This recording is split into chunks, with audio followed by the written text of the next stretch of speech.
Hello, people of Defend the House, and welcome back to another annual Top 10 of Enter Year here, where me and Jameson talk for many hours about our favourite games of the year.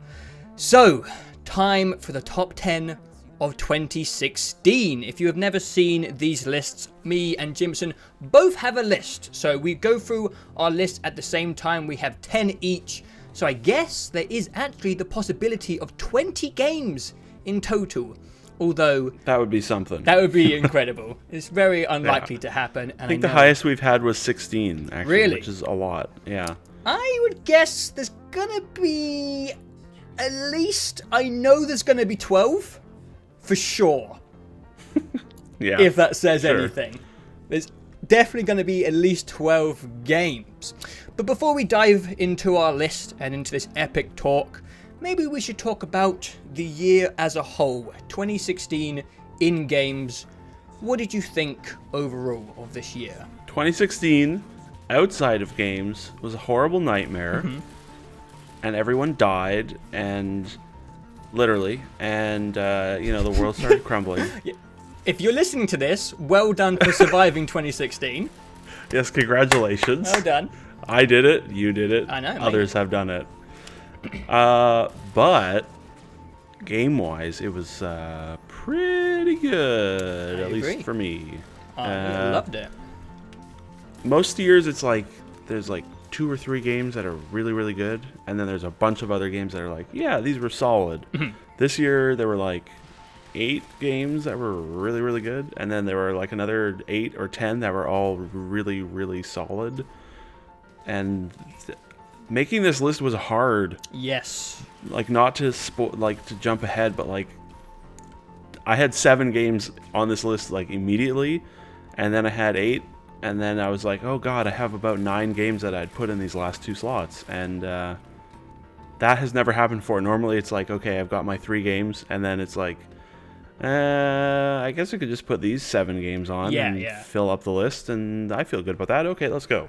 This was the hardest list I've ever had to write by far. Yeah, this is our 4th list. Yes. 4th time we've done this. And, I had genuine feelings of guilt when I had to leave some games off of this list because I love them and they didn't make it, and it was a rough one, especially the ordering. The ordering is so difficult. I don't even feel confident about it now. Yeah, I'm sure I will definitely say several times throughout this video, like, the ordering is, but they're all equal in my heart. Mm-hmm. Yeah. Because a lot of them are, and yeah, it more than anything this year, it was like consistent throughout. I mean, it was 12 months of, like, every month. I felt like almost every 2 weeks there was a new game out that was good. And I think I only didn't like 2 games this whole year. Yeah. Everything else I either enjoyed and then, forgot about after I played it, but that was fine. Or I really, really, really, really liked it. And that, yeah, it was just a big year with a lot of games. I saw quite a lot of comments across the internet of people saying that they didn't think this year was very good for games, and I couldn't quite figure out where that was coming from. I think maybe it was coming from people who like online competitive games, but then we got Overwatch this year, so I don't really know which people weren't satisfied. But for me, I am someone who likes single-player experiences, and I think you said it a second ago, it was so consistent this year. I don't think there's many games that didn't surpass my expectations. There were some amazing surprises. It was a year of surprise, I think, really more than big anything. Surprises, some great indie games, and then right at the end, in full, some amazing AAA sequels as well, which I was not expecting at all. It's been incredibly consistent, and I'm going to go ahead and say that I think this is the best year of gaming for me since 2007. The magical year. The magical year, which will never be surpassed. It's impossible. No. Well, yeah, I don't know what people are playing if they don't think games are like doing really good right now. I saw a lot of negative comments about this year. I feel like The Witcher 3 last May sort of kicked off. Maybe it was a little bit earlier, but I feel like that was like the kickoff of this generation finding its footing. And it's just sort of been like since last May, 18 or 20 months of just super consistent releases, like one after another and after another. And yeah, I think if I backed it up and included like from the start of last May, the last like 18, 20 months, I would say, yeah, it's been like the best stretch of game releases since 2007. Yeah, but obviously 2007 probably won't be topped because it was just like, here's the beginning of every franchise you've ever loved. Literally, yeah. And the end of the, Halo 3, and yeah, 2007 was crazy, but this year was pretty close, and I feel bad for people that think this year was bad for games, because what are you playing? It really wasn't, yeah. I don't understand. Like, stop playing Ark or H1Z1 or whatever. Yeah, stop playing HCHC. I don't know what to say to those people. Fucking weirdos. Also, it was nice to finally get... I complained a lot about Sony's exclusives. We got, like, finally some good PlayStation 4 exclusive this year. Yes, we did. Not in the fall, but in the spring, which was nice, because prior to those two, it was like... There have been, like, 3 good exclusives for Sony's platform, so...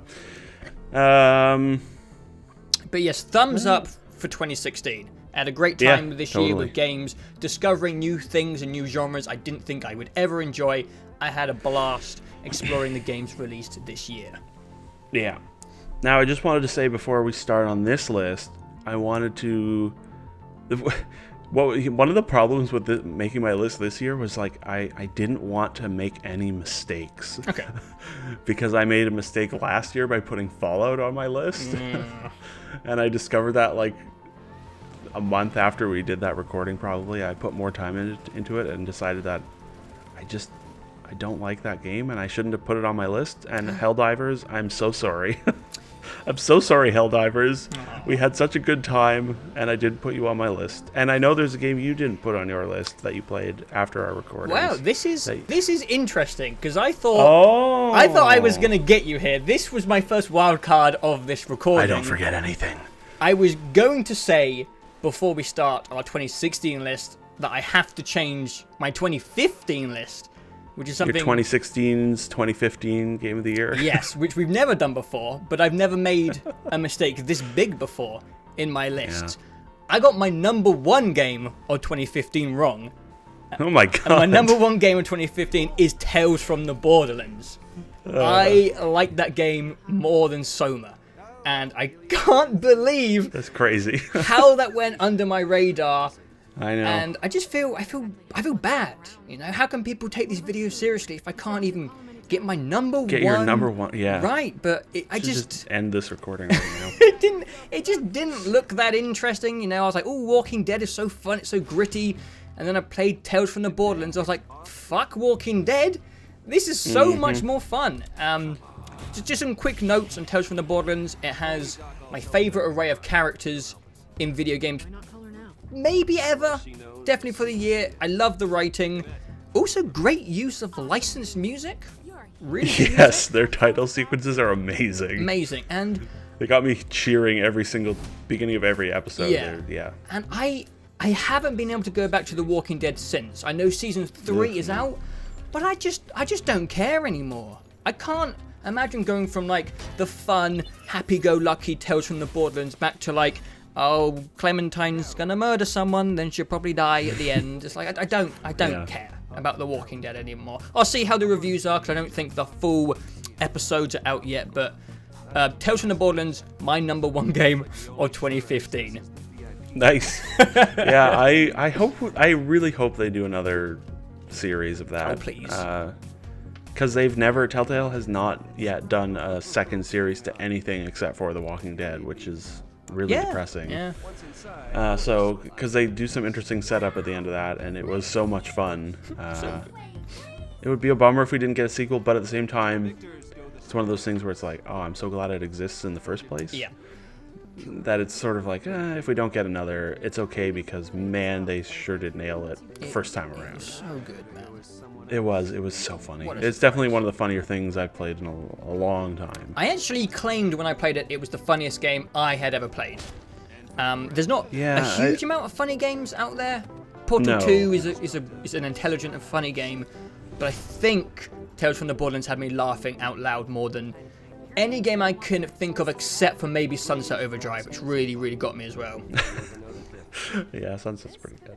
Yes, I'm glad you played it, because as I was playing it before, I sort of like said before we were going to record it, like, I need to play this through to see, or I need to start it at least, and then I liked it, and I was like, okay, I need to play all of this. And as I was playing it and putting it on my list, I was thinking, oh man, Joe should really have played this before we did this recording. That's okay. I didn't know. It got its moment. I didn't know. It deserved it. There's still a few games I haven't played from 2016. I haven't played Quantum Break, XCOM 2, Deus Ex, Final Fantasy 14. There's too many, no, 15. There's too many games.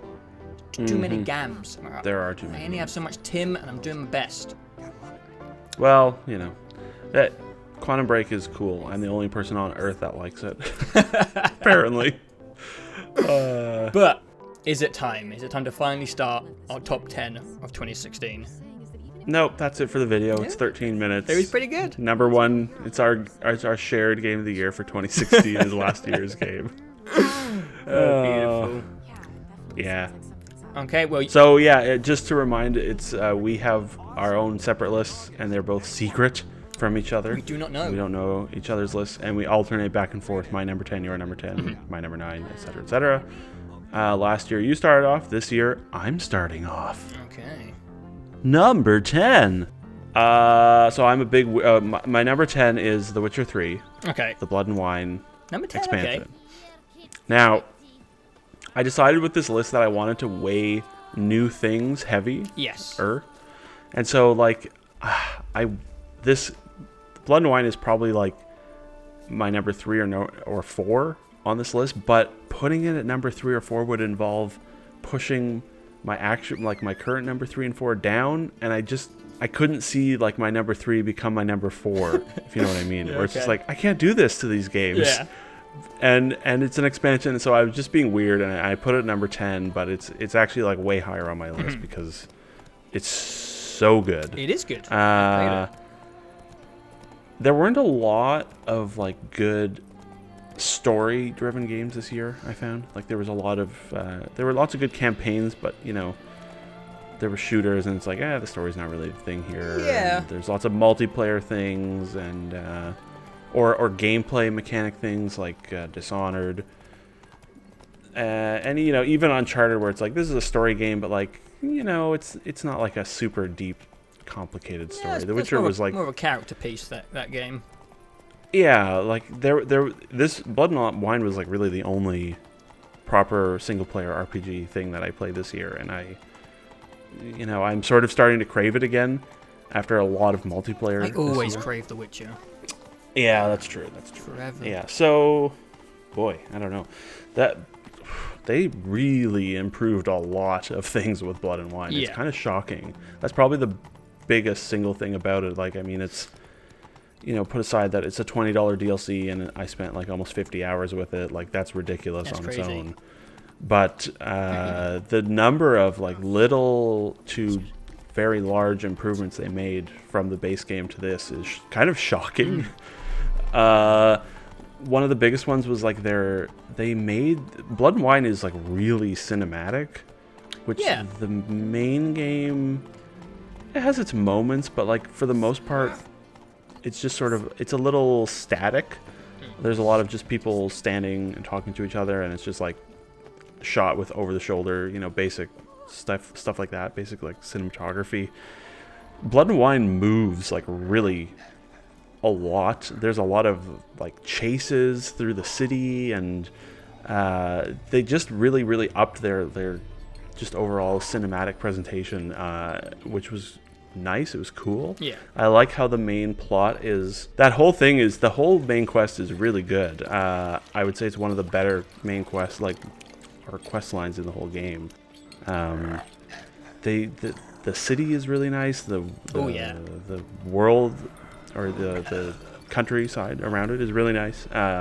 Regis is a really good character. I really liked him around it.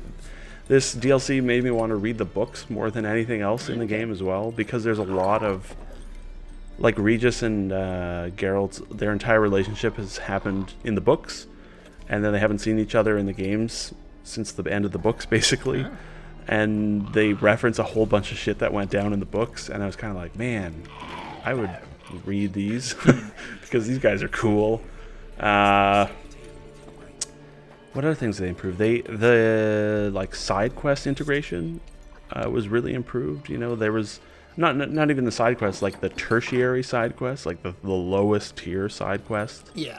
Whereas, you know, in the main game, the points of interest were just like the little loot chests or whatever, or monster nests, and they were really just there for you to farm money and a few points. Whereas this, I really like how they integrate the bottom tier, you know, point of interest stuff into side quests, which integrate into main quests in a way, and they just improved so much from it. Like, I remember when it was out and we were talking, it was just like everything from like gameplay to UI to presentation to structuring of like world design. They improved The Witcher 3 substantially with more Witcher 3, which is kind of scary. Yeah. And I don't know. I'm afraid of how much they're going to improve from Witcher 3 to Cyberpunk, because it's kind of alarming how much they improved with Blood and Wine. I think I have played Heart of Stone. Yeah. Heart of Stone and Blood of Wine. Blood of Wine didn't make my list this year. I did absolutely love it. And I think my favourite things about the DLCs in The Witcher 3 is I don't think I've ever played a DLC expansion where you can really clearly see the developers getting better at certain aspects of the game development. It was really, really cool, especially I found in the big monster / boss fights throughout the DLCs. Like in Heart of Stone, there's a few which are interesting, but they're a little bit clunky. And then you get to Blood and Wine, and they're just like the best they've ever been in the series. The boss fights, the big fights in Blood and Wine were so good, and they were all kind of unique and involved a little bit more thinking, except for just like defending yourself and diving out the way. The world was amazing. I really, really loved Blood and Wine, and it's kind of astonishing that the size of it is bigger than a lot of games out there. Oh yeah, by a lot. They just give you more than you really deserve. The amount of stuff you get is mind-blowing, and it's kind of how Witcher 3 is the new standard for action RPGs. Blood and Wine is probably the new standard for downloadable content. It's the best DLC I think I've ever played. Yes, definitely. And shit, I was just gonna say something and I've completely lost it. Oh well. It just reminded me that like the same sort of feeling I had at the end of The Witcher 3, where it's just like, if you guys just want to keep making more stuff for this, I'll just keep playing it forever, endlessly. And I've ended like my first playthrough of the game ended, you know, main game, both DLCs, and it was like almost at 200 hours, which is absurd. And I was just thinking like, I'd just play another 200 more hours of this if they put out 200 more hours of new content. Yeah. That game is so goddamn good. I will say that when I finished Blood and Wine, I'd done all the monster contracts, I'd done all the side quests, the main quest. Putting down The Witcher 3 forever. You can always go back and you can play again, New Game Plus, etc. But knowing that was the end of my journey with my build was like one of the most depressing moments in gaming this year. It was so weird to like open up my character, see his skills, see all the potions and stuff I gathered, and know that I didn't really have any future use for it. It was really, really hard to let go of my save file of The Witcher 3. It was such an immense journey. I left him like standing in his villa like at sunset and save the game and exit it and be like, okay, Geralt, you're gonna just stay here for the rest of time. Have fun, buddy. I'm gonna miss you. No. What a game. Tied into that, it's that game, the Blood and Wine ties up the entire Witcher series really, really nicely. You know, the main game ended. People had complaints about the ending. It didn't bother me a great deal, but you know, they sort of said like, the way that game ended was just like a bunch of pictures and Dandelion being like, Geralt and Yennefer lived happily ever after. Oh, I didn't get the ending, but I still didn't care. Okay, well, yeah, I got the happy I got ending. the terrible ending. And it was sort of like, oh, that's nice. They just go away, and okay, cool. And it was a little... The Blood and Wine feels like the proper send-off that the whole series deserves, because they end it really, really nicely with, Geralt, just saying to Geralt, like, you deserve a break. And that was like CDPR being like, we deserve a break from The Witcher 2, and you deserve a break from The Witcher as well. Let's go do something new and exciting. And the little fourth wall break that they put in there with Geralt, that whole thing was just like really, really nicely done. It was like the perfect ending to the entire like 3-game, almost 10-year in the making series. It got the deserved ending, which is rare, I think. And so good on them for like wrapping the whole thing up so friggin' well. And I would bet that when I go to capture footage for this video, I end up replaying the entire of this DLC, the entirety of the DLC. It's great. Because it's nice because it's self-contained as well. And it's not like a world-ending storyline, which is always better. World-ending storylines sort of like, why am I like doing these random quests when the world is ending? Whereas this doesn't have that problem, and it's their best content that they've made so far. It's got a fun personality as well. It doesn't take itself too seriously. It's quirky and weird and funny, fairy tale themed. It's unique, and I played it, I beat it, and I loved it. Oh, so good. So good. I love you, Witcher. Goodbye.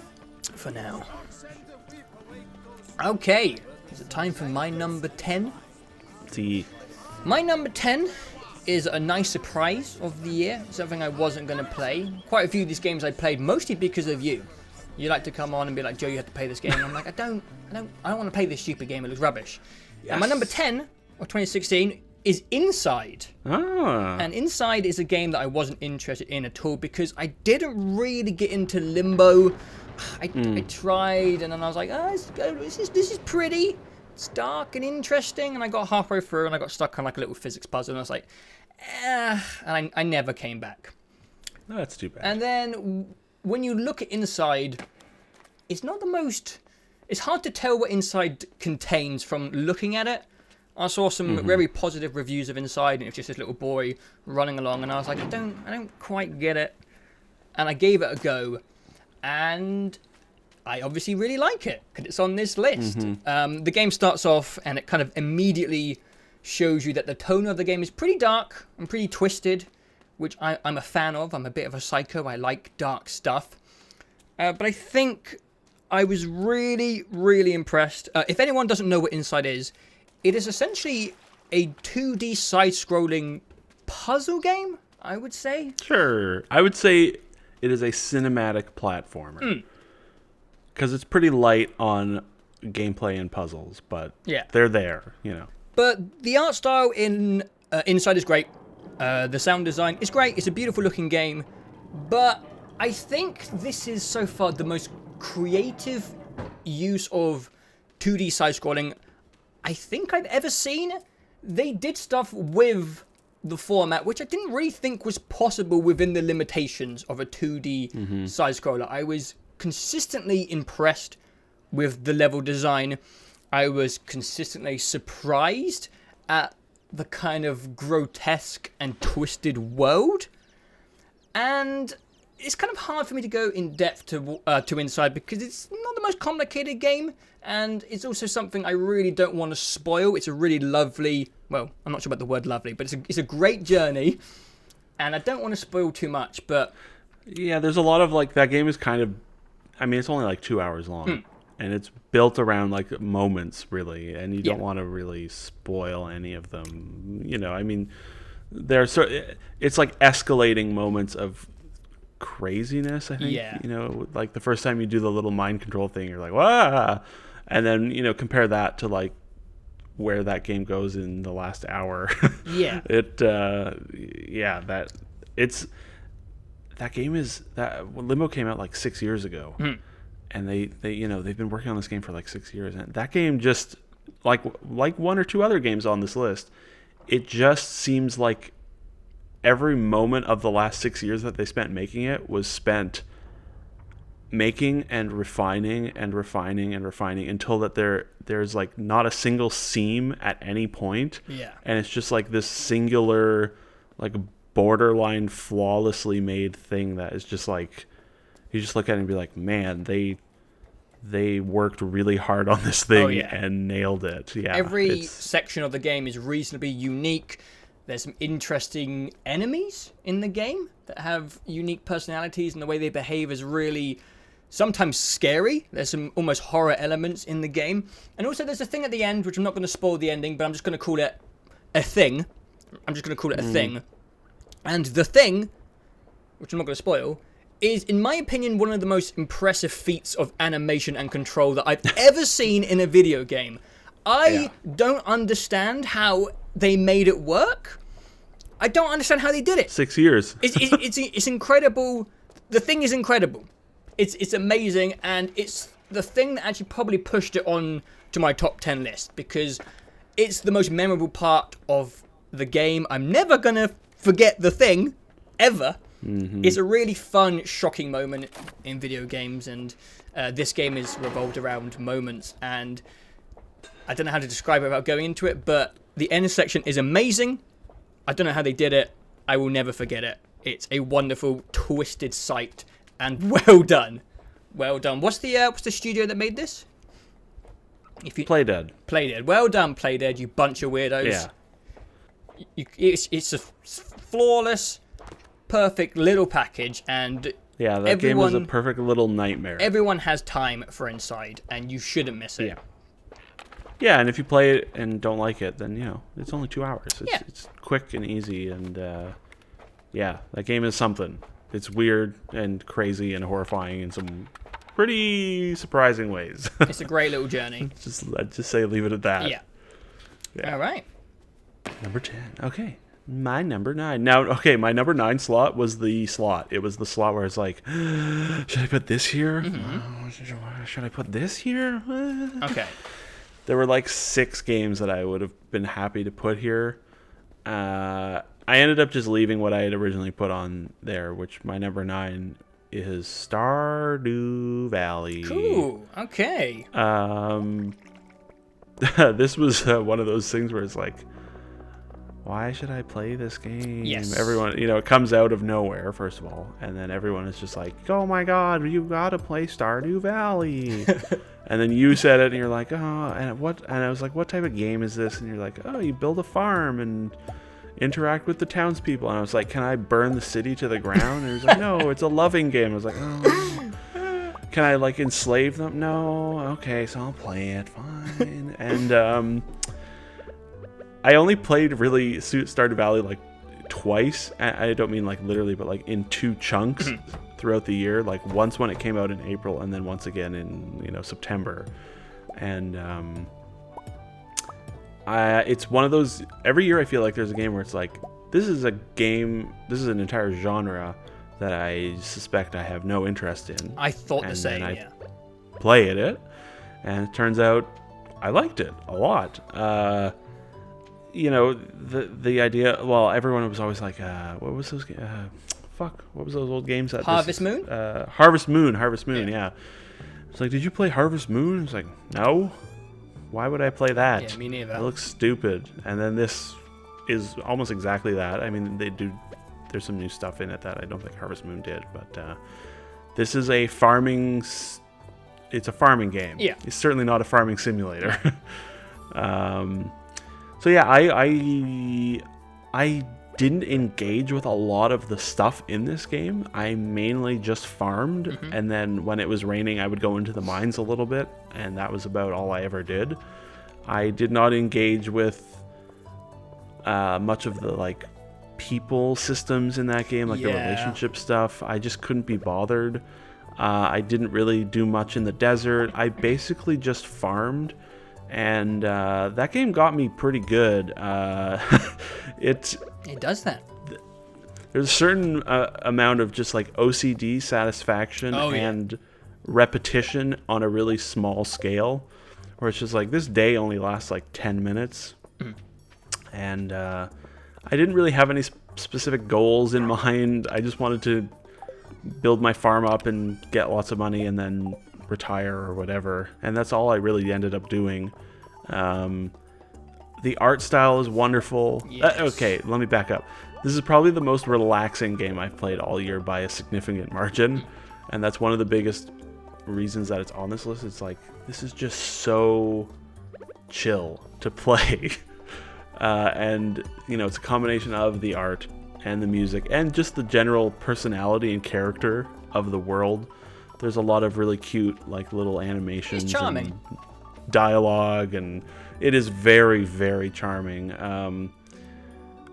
It's a little boring as well, I found. You know, you sort of hit a wall, and then it was best to sort of step away for a little bit.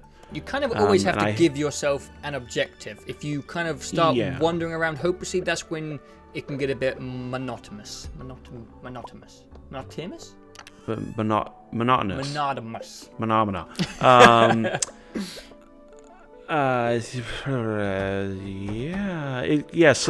Like I eventually hit my wall in April, and I put like 30 hours into it, and right around when it had come out, and then I did not touch it for like 6 months, and then I came back and put like another 20 hours into it, and got to the point where I was just making a fucking shitload of money every single day. I got that greenhouse built and filled it with cranberries, and I'm just rolling in dough, and then hit my wall again, and decided that I was going to cheat a little bit and complete the community center, because it was just like, I don't have a pumpkin and it's winter, and I don't want to go through till next fall to grow a pumpkin just to complete this bounty in the community center. Can't you grow anything in the greenhouse? I don't have the greenhouse yet. The greenhouse is you only get that actually after you complete the community center. Oh, okay. That's why I wanted to build it. Or that's why I cheated a bit, because I wanted to get it. And I just could not be bothered to get some of the last few things, because it would have been such a slog. You should have pre-planned with the pumpkins, man. You should have pre-planned. I know. Well, the entire first year with that game, I wasn't planning anything. I was just trying to I was just sort of finding my way. Yeah. And I think there are a few things in that game that really bother me. Like, I found that, you know, just like watering things or interacting with things, he would sometimes like not.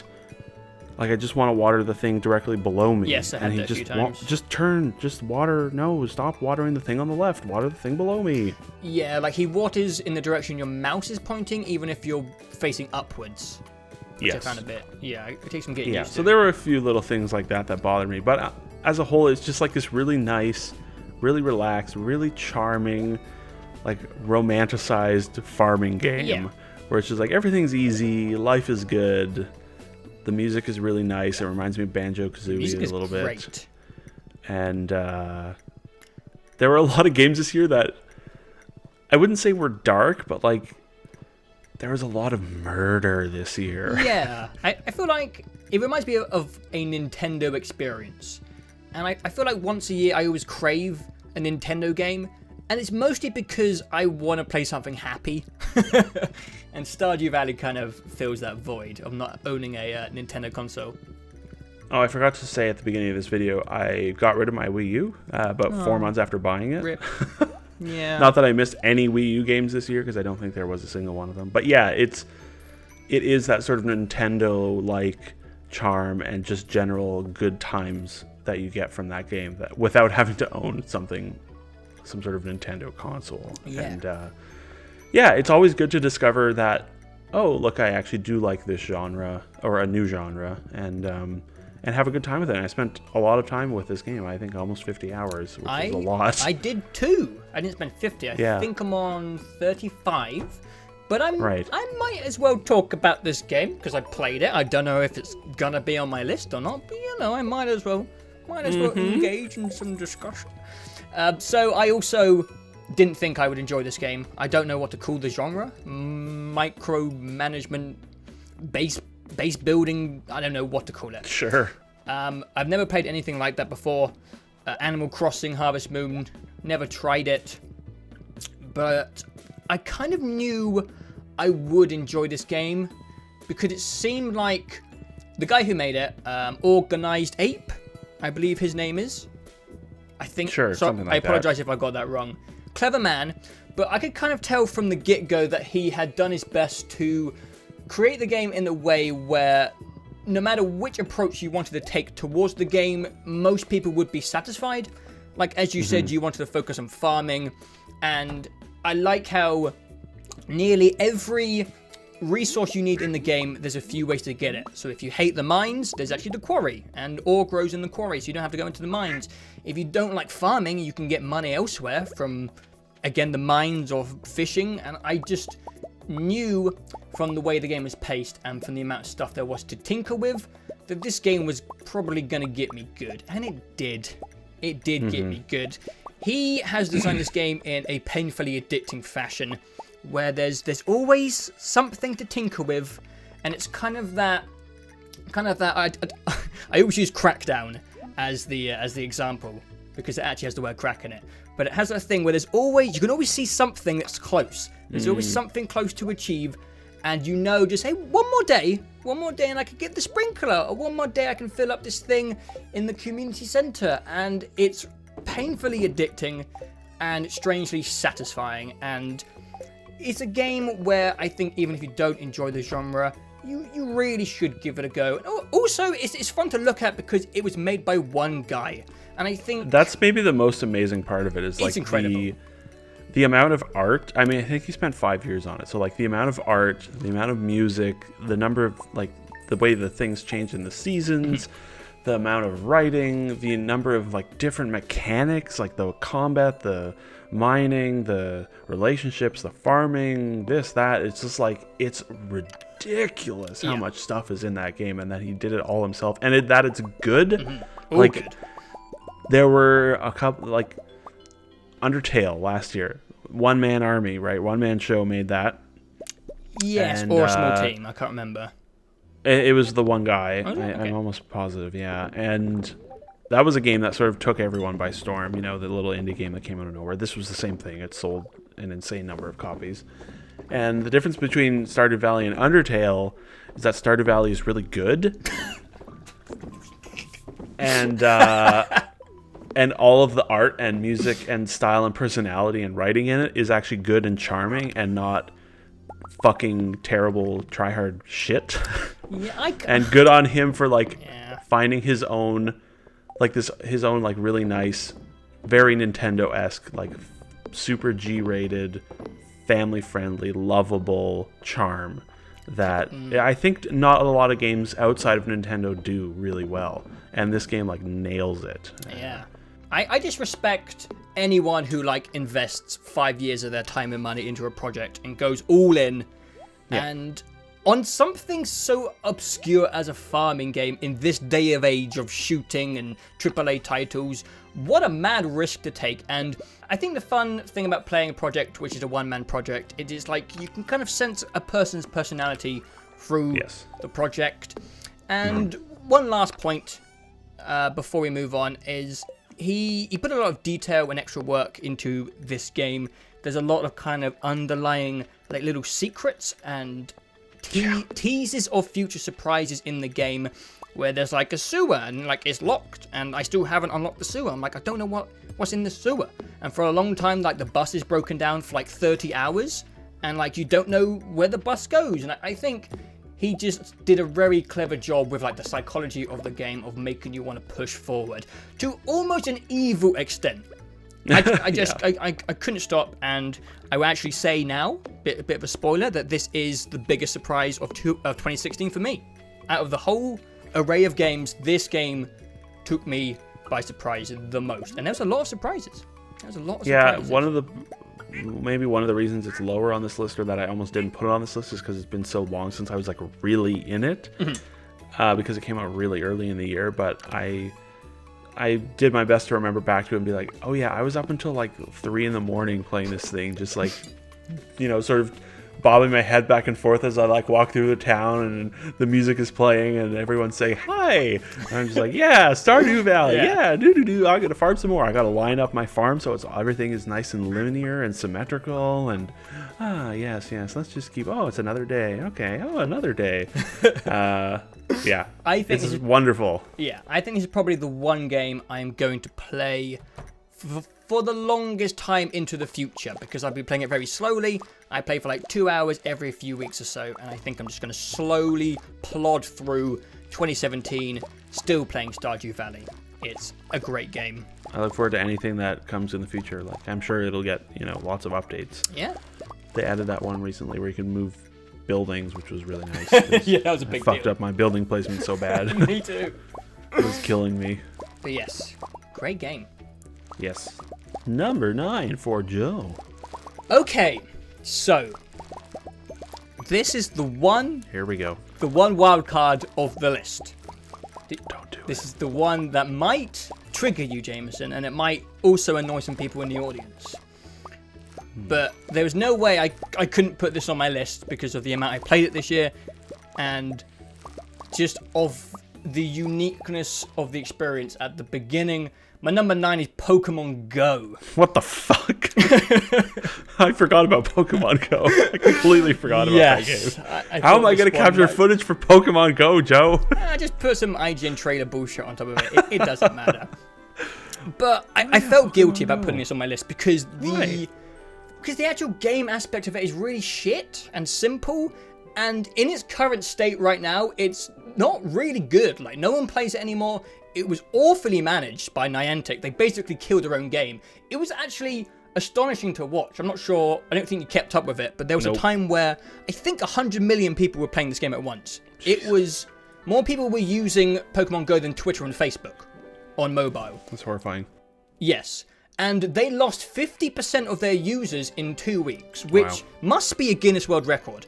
They lost 50 million people in 2 weeks. Yeah, that's pretty crazy. That's incredible. That's like a feat of failure. But anyway, the reason this is on my list, I still play it every now and then, but like I've caught most of them, and like there's no sense of community anymore, so it really has kind of gone downhill. But the first few weeks of Pokemon Go, where every single one of my friends was playing it, and it felt like the whole world was playing it, which they almost essentially was. It was a really unique experience. I loved Pokemon as a child, so it was kind of like, a bit of nostalgia, a bit of an inner dream of mine to walk around and catch Pokemon, even if it was on some shitty mobile app and it looked a bit rubbish. The moments where I would find a rare Pokemon that my friends hadn't caught and I was sharing that information with them, and then someone else would find one that we hadn't caught, comparing your finds. I have a river near me and I would walk down there and you would just see just hundreds of people. And because I live in England, no one really talked to each other when playing Pokemon Go. I'm sure in America everyone was like, what have you caught? But in England, is that your American accent, by the way? No, yeah, sure. But in England, we don't talk to each other because people are scary and we don't like strangers. So and talking is rude. Yes. It was kind of like this really quiet sense of community where you would sit on a bench near a Pokestop and someone had put a lure on it so Pokemon were getting drawn to it, and you just knew everyone was playing it, and it was this really weird feeling. It's hard to describe. I was outside playing a video game with a lot of other people, and it was so interesting and such a large novelty. It was unlike anything I'd ever played before. There was even one time where I bumped into one of my friends. I didn't know he was anywhere near the area, and we were just looking for the same Pokemon, and it was just such a great and weird and unique thing for the first few weeks before they kind of destroyed it. If you don't know, you could track Pokemon, you could see when you were getting closer to a Pokemon, and it was kind of exciting, and they just kind of took that away. So you just now walk up. Server issues. Good job. When they released the game, I believe it updated every 2 seconds on your phone. Right. So every 2 seconds it would say if a Pokemon was getting closer, but then 100 million people downloaded it, and then it changed to 5 minutes from 2 seconds. Ugh. So yeah, you wouldn't get an update for 5 minutes, depending on where Pokemon was. So it kind of ruined the game, and I mean, 100 million users, that's quite difficult to keep up with. Oh, sure, yeah. But apparently they were earning $60 million a day from it. So just buy a skyscraper and fill it with servers. I don't know what their problem is, but apparently they had a game before Pokemon Go. I can't remember what it was called, but apparently they were just as bad back then. They're just not the best company when it comes to managing their projects, and they accidentally made the biggest one of 2016. And it was an interesting journey watching a company kill the biggest thing on the planet. It was very, very fascinating. Yeah, I have literally really nothing to say about it because I never tried it, and I just don't care about it. It is on my list because of the honeymoon period, the Sure. glory days. It is now a bit of a mess. It's definitely like maybe the most fascinating thing of 2016 because it was like this. It was like the most intense zeitgeist of all time for games, and it lasted for like 2 weeks, and it was on the news like every day, and like it was insane. And then it vanished off the face of the earth, and I forgot that game even existed until you just said it now, which is it was something. Kind Emphasis of amazing. on the word was. Yes, yeah. Well, that's cool. It's cool that it's on your list because I really would never have thought about that ever again if it hadn't been put on your list. Yeah. But I think that's all I have to say about Pokemon Go. I loved it in the heyday. They've kind of ruined it. Maybe one day it will be good again, but it was on my list for those special 2 weeks in the summer. Yeah. That's why it's on the list. Yeah, it came out at a good time, summer. Yeah. It did. Yes. Yes. They should have put it out in the winter. That would have been really successful in Canada. Well, I wonder how long it would have taken for someone to have frozen to death if it came out in winter. Probably not. Very someone long. always dies from every phase. That's true. Every hype, every trend, someone somehow dies. Yeah, you're right. Okay. There was some idiot. My number 8, right? Mm-hmm. Your number 8. My number 8 is Super Hot. Super Hot. I knew it. I knew it would be on your list. Super Hot. I'd do that for an hour. I'm glad. This is on your list. Yeah, I don't think... I know it's not on your list. Because I know you didn't like some things of it. I really like Super Hot.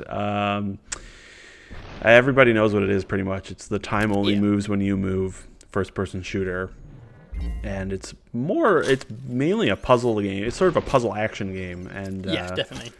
That mechanic is so fucking good. It is astounding that no game has used it before. And that it's a simple concept as well. It's so simple, and that it had never been done before is crazy. And so yeah, the actual gameplay itself is probably 70% of why it's on the list, because I do think that mechanic is exceptional. Mm-hmm. And if you had just played through the campaign once and then stopped, it would have been like 2 hours, and you would have enjoyed it, I'm sure, but to an extent. That game sort of starts to come alive, though, the more you play it. I think I put about 10 hours into it. Okay. They have a really good endless mode. Just the way that game allows you to very methodically and in wonderful slow motion just plan out and execute these incredibly badass action scenarios. And then there was a sort of Super Meat Boy-esque repetition to it for me, where it's just like, okay, I know how to get through this level, but I'm going to keep redoing it until I get through it exactly the way I want it to, in like the most badass, perfect way possible. Because of that beautiful end replay. That really brings it all together. Yeah, so if people don't know, at the end of the level, it replays it in full speed without any of the slowdowns, so you can see all of your glorious badassery. And they even have a replay feature and a website called Killstagram, which is a hilarious name. I'll have a look at that. Yeah, you can save and upload replays. So yeah, I don't know there's not a lot to say about the gameplay in it, because it's just so simple and so good and executed so well, and their increasingly difficult scenarios were very consistently fun for me. And I spent a lot of time with their endless mode and some of their other replay modes that unlock once you beat the main campaign. And I will play more of it, and I really look forward to playing it the Superhot VR game whenever I get VR, because it's so good. It seems like the best thing ever. Yeah.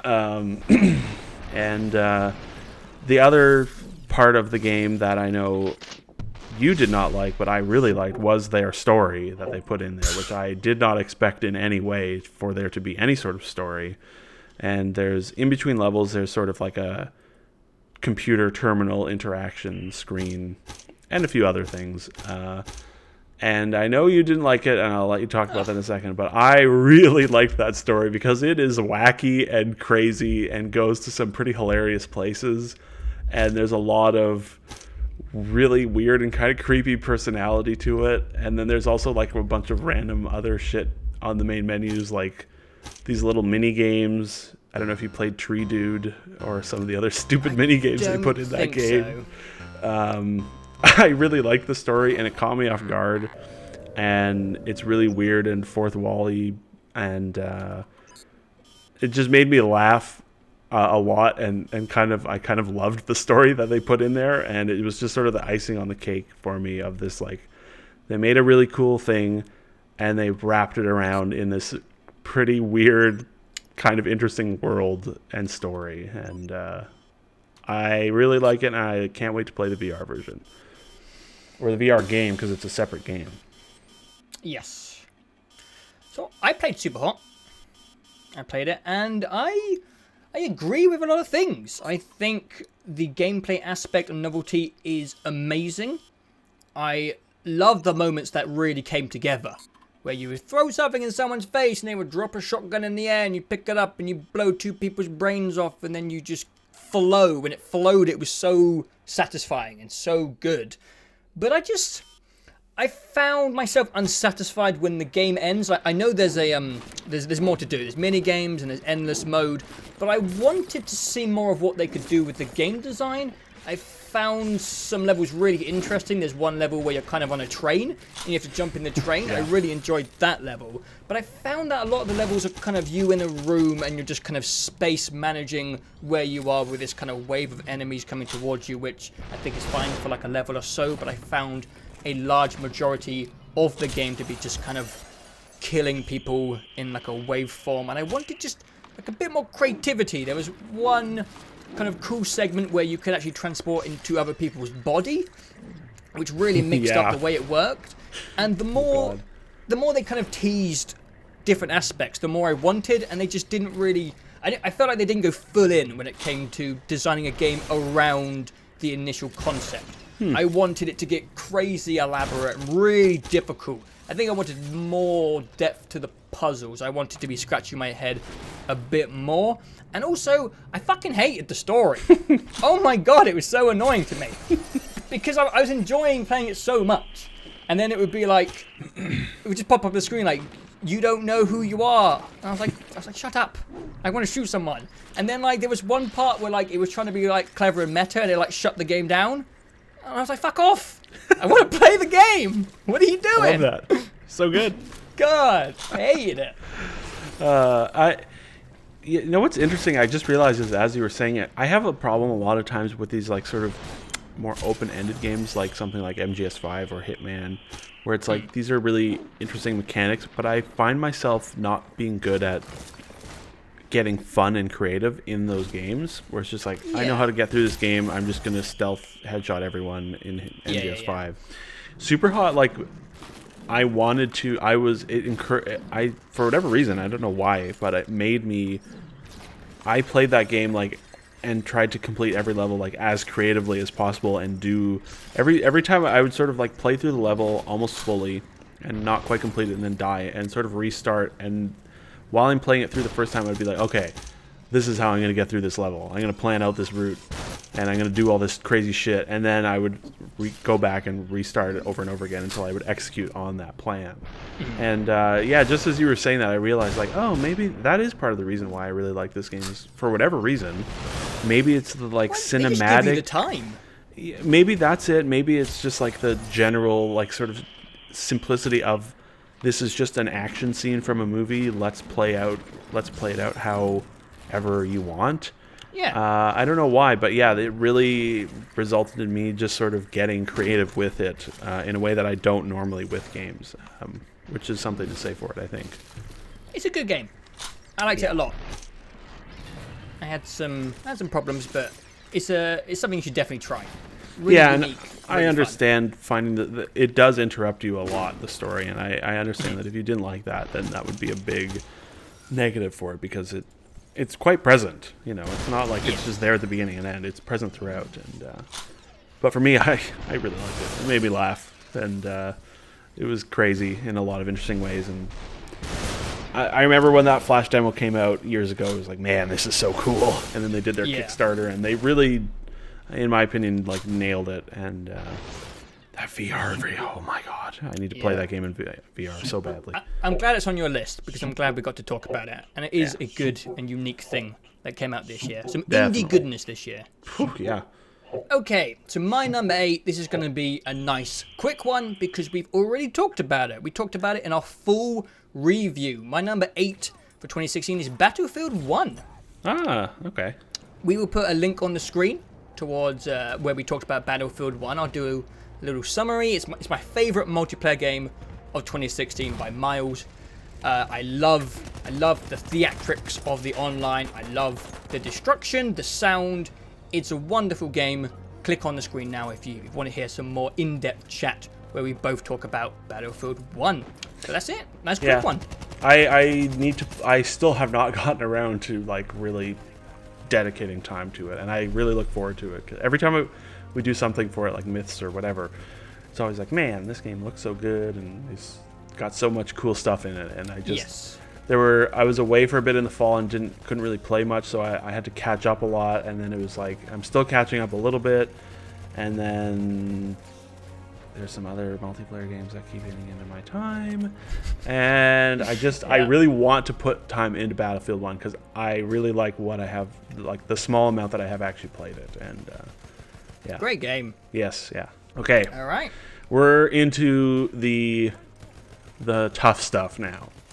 Yes. For me, number 7 is the beginning of every single game from now on. Is like, I love this game a really significant amount, and to an extent, 5 through 7 especially, I could put them in pretty much any order and be happy with them. I swapped my number 7 and my number 6 like 8 times. just flipping them back and forth, being like, is this... It was difficult. It was tough, but so yeah, just know that like, just because this is at number 7 or the next one's at number 6, it does not mean that I think that they're, any other year these would be a lot higher on this list, I would say. Oh yeah. My number 7 is Ratchet and Clank. Interesting. My number 7 is Ratchet and Clank. Perfect. That's why I didn't flip them. I knew. I like it when the stars align. Yeah. So yeah, I know you have a lot of experience with Ratchet and Clank. I do not. Yes. I, prior to this, had only played a very small bit of A Crack in Time, and just got distracted and never really spent any time playing it, which I deeply regret now.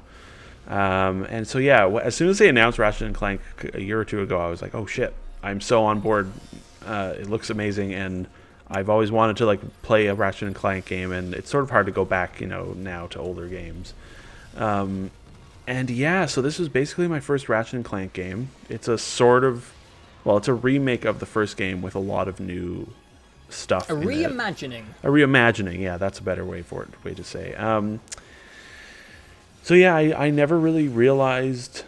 It made me really realize that, oh shit, I really like Ratchet and Clank, and I really missed out on a substantial chunk of games, over a 10-year period, and I wish that I hadn't, because it's great fun, and it looks fucking ridiculously good. Woo!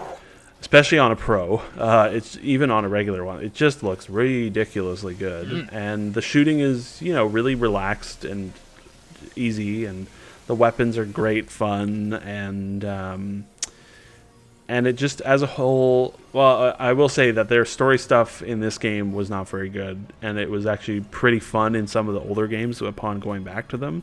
There's some pretty fun stuff in those older games, and the story here, it's like weird clips from the movie, and that sort of didn't work very well, but that's fine.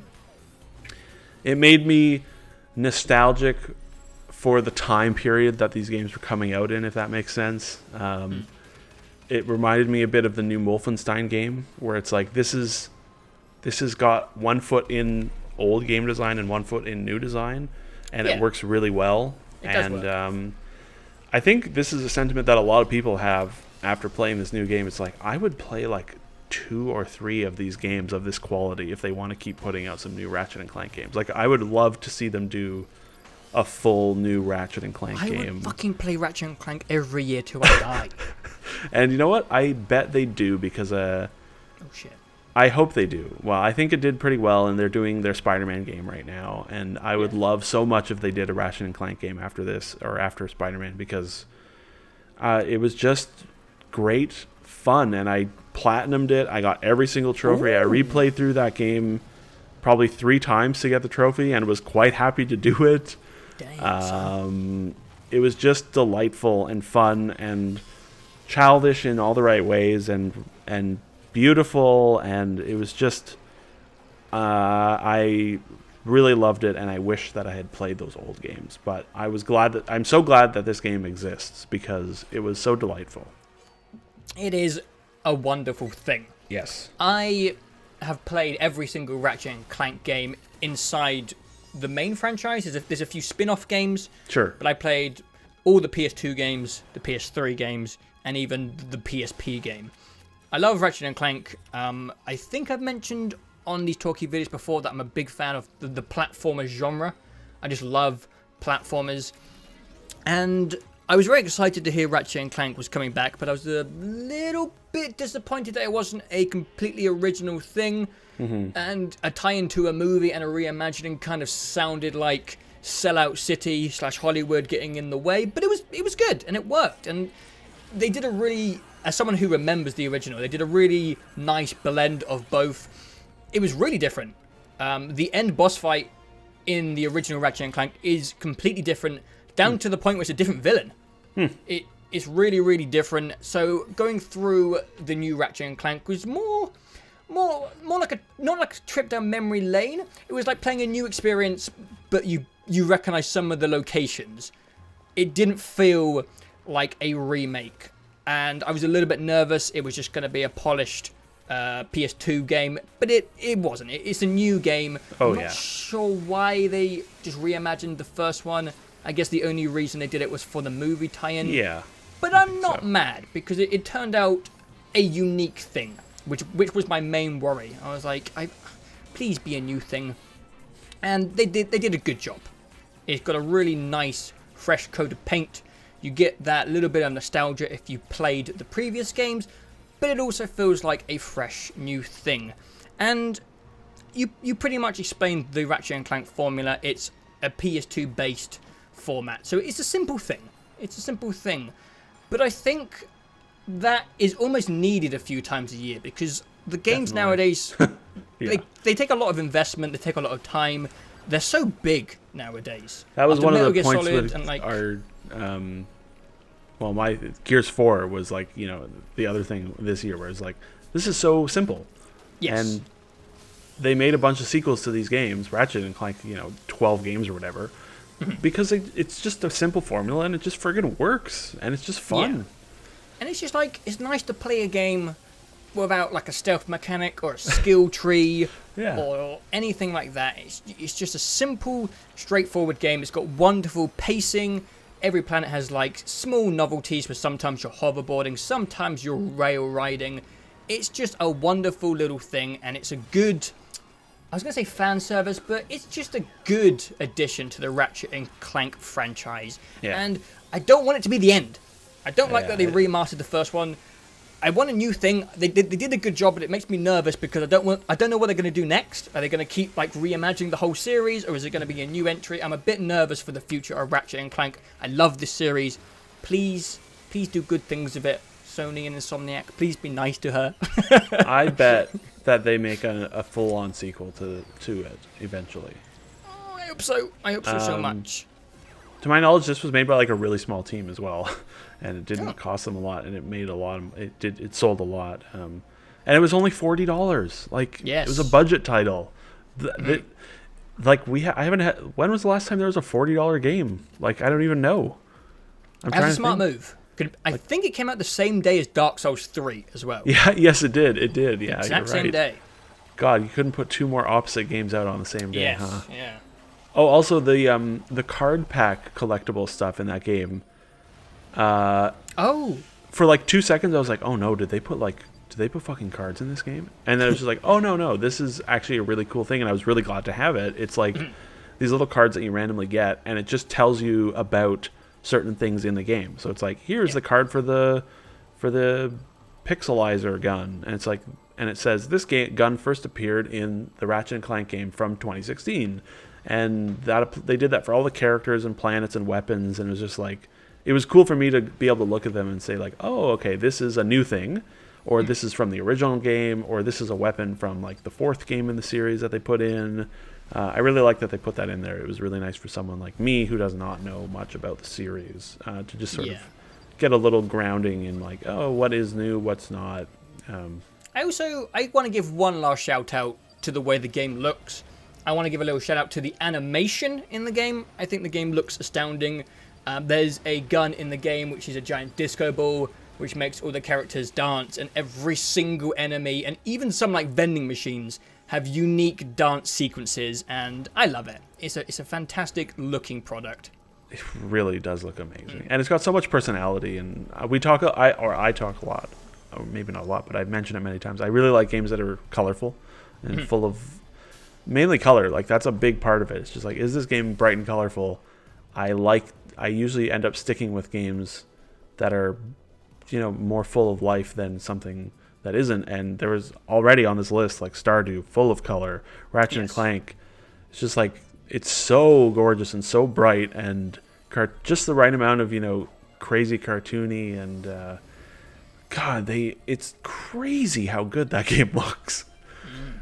It was a vibrant year for video games. It was, yes. There was lots of color this year. Yes, yeah. Thank God for that.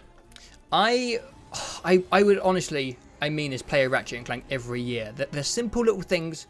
I just want 10 hours of simple, happy, quirky platforming to take my brain away from like the dark, edgy stuff that we consistently get. Please, Insomnia, just give me some hope.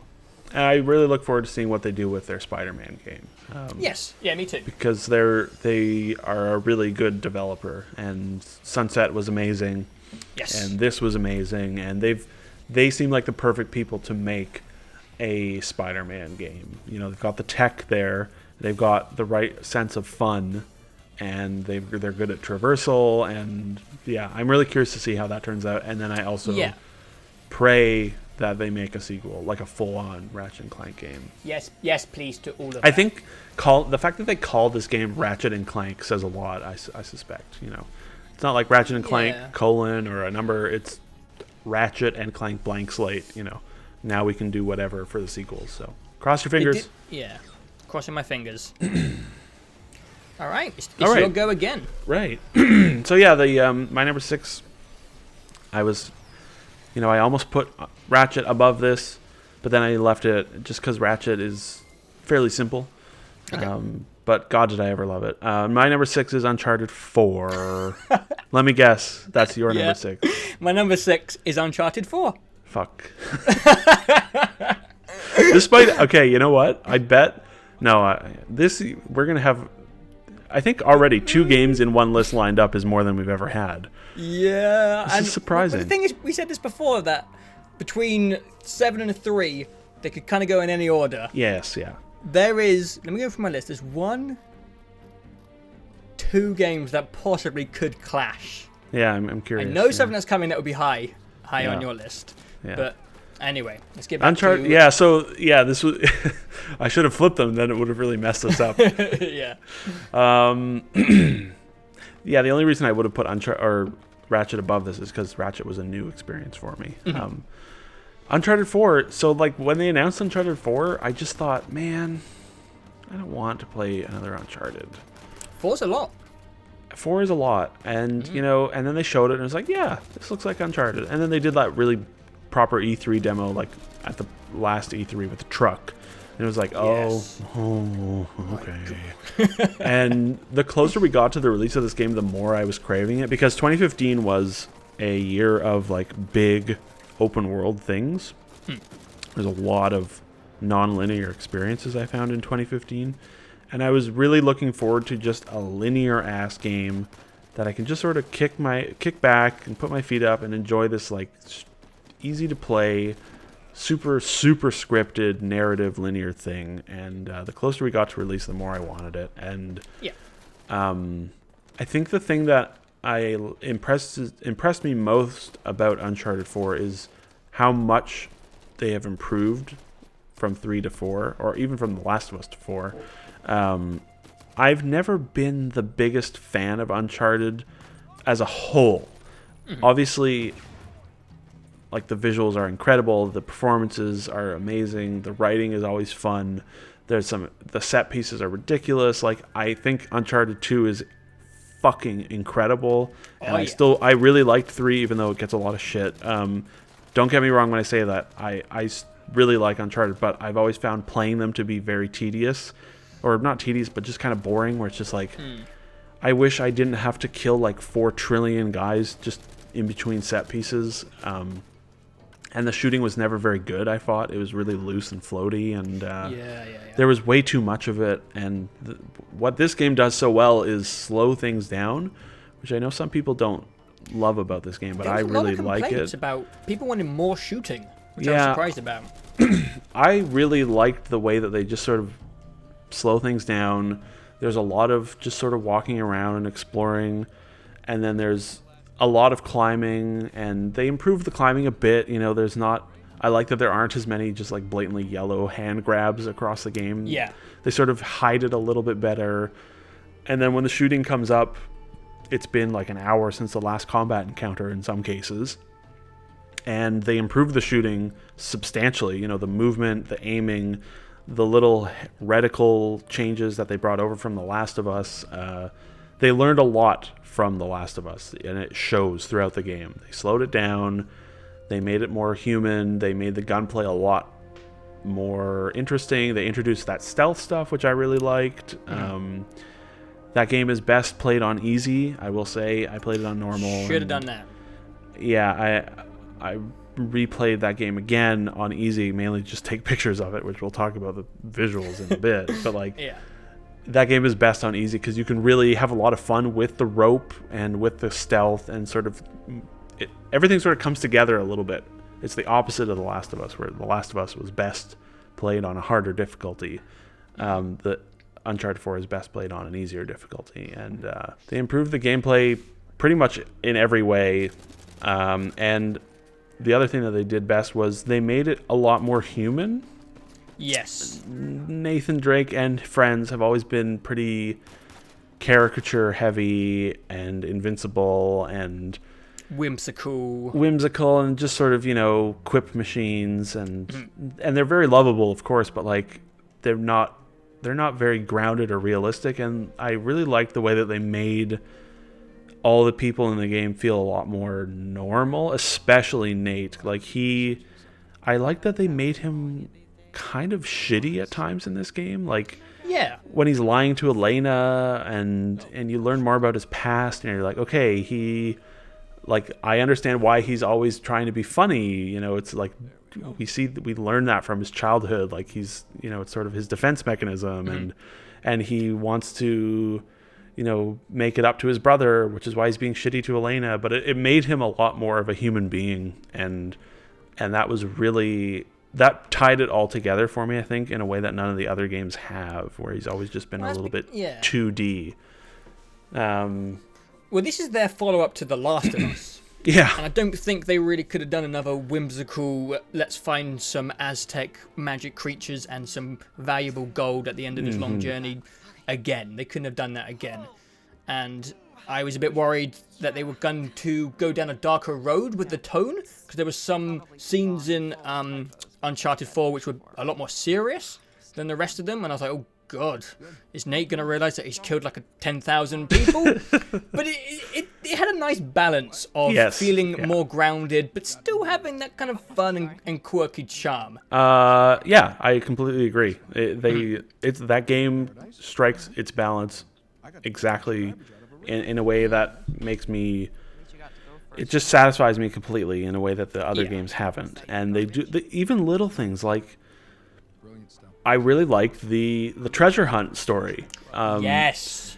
In the past games, it's always been like, and this game is the same. We're looking for a lost city, but this one, it's pirates, and pirates are awesome, and I love pirates. And the pirate story in this is actually really cool and dark, and the betrayal that happened, 500 years ago that you learn of, and the pirate colony, and all that stuff is really cool and really good, and it serves as an excellent backdrop for the Nate and Elena, sort of relationship story. And most of the time I don't care so much about the treasure hunt. It's it's just like I want to just see the next set piece. Whereas this one, I was really curious to see what was going to happen with the treasure quest. Me too. And mild spoilers, there are no paranormal enemies at the end of that game. Thank God, yeah. Which were always the worst part of that game. Like before this came out, I started replaying Uncharted 2 in the Nathan Drake collection just out of curiosity. And I ended up playing all of that game up to the point where the blue monkeys show up. Ugh. And I loved it. I was like, oh man, Uncharted 2 is still so crazy good. And then the blue people showed up and I was like, I'm good. And I did not finish it. Yeah. And I was so worried. I was thinking like, oh no, there's going to be like Pirates of the Caribbean skeletons are going to come and start fighting me. And that would have been... Pirates... It would have been like, I would have felt like... I wouldn't have felt great about it, but I would have felt better about it than blue monkeys.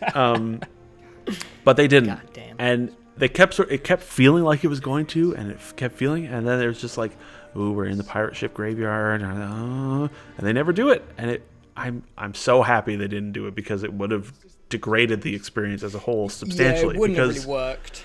Yeah, because Uncharted 4 is all about grounding that series in a more human way, and putting some fucking cheesy bullshit in that game that makes no sense would have taken away from it, and I'm so glad that they didn't. And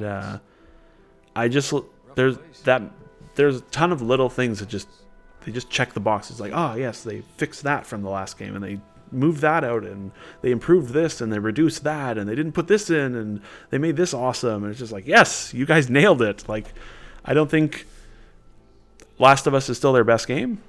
Yes. Uncharted 2 is still their best action game. Yes. But Uncharted 4 is definitely my personal favorite of the Uncharted series, and I would say gives The Last of Us a run for its money in the way that just in its execution, like in its quality. The Last of Us is obviously so much better in a storytelling sense and a world building sense, but in terms of just how well made this game is, that game is fucking flabbergasting that they made that. Like, this is moving into visuals, like that game has a level of polish that is unparalleled by anyone else, and every time Naughty Dog puts a game out, the whole world kind of goes, oh fuck. I don't understand how they keep making games from the future. Every single time you play a Naughty Dog game, it feels like it shouldn't have come out for like 3 to 4 years. I couldn't even comprehend how good Uncharted 4 looked. Like, my brain couldn't even process it. Like, what was that level where you're like in the truck and you get to that like Madagascar area? level? It was just like, I had to stop, and I was like, I'm going to take this in for a while, and then I was sat there and I was like, it's like, this is doing nothing just sitting here. It's still astounding me. I'm not getting used to this. And I just like, it almost feels bad to like push through and drive through these levels, like not looking at everything, because it's just unbelievable. I haven't quoted on the story yet. I loved the story. I love the character aspect of it. But I think I was most surprised about enjoying the adventure. Yeah. Because quite early on into the game, you can tell instantly the dialogue is like 100 times better, and they put so much more work into it. And I was like, oh, cool, this is going to be a character piece of Nate finding himself and realizing that he's adventuring because he's filling this void in his life, etc. And then, like, there was something so childish about the way the story played out. It kind of felt like something like The Goonies or like National Treasure. And there's something like deep in me that will always finding a clue, going to a new location, finding another clue, going to another. I will always find that satisfying. That part of me is never going to die. And they basically just use this pirate treasure plot to just take you to these incredibly diverse and different and incredible looking places. And as you said, I was so curious about the pirate stuff, and they didn't just get to the end and then find like a chest of treasure. They made a whole city and story around it. I never care about the history stuff in Uncharted. They're like Yeah. John Avery and his book, and I'm like, okay, let's see what happens next. I want to see the next cool cinematic moment where a building falls down and I'm inside it. But I cared about the pirate stuff. I didn't think I was gonna give a shit. But I honestly, when they announced the story DLC, and we kind of got a little trailer for that, I knew it wasn't going to happen, but I really wanted a pirate DLC. Oh, it would have been so good. I know it would have been like really, really challenging, and I don't blame them for not taking that approach, because it's like they would have to make a whole new array of characters. It's not, yeah, at that point, it's like not even an Uncharted game.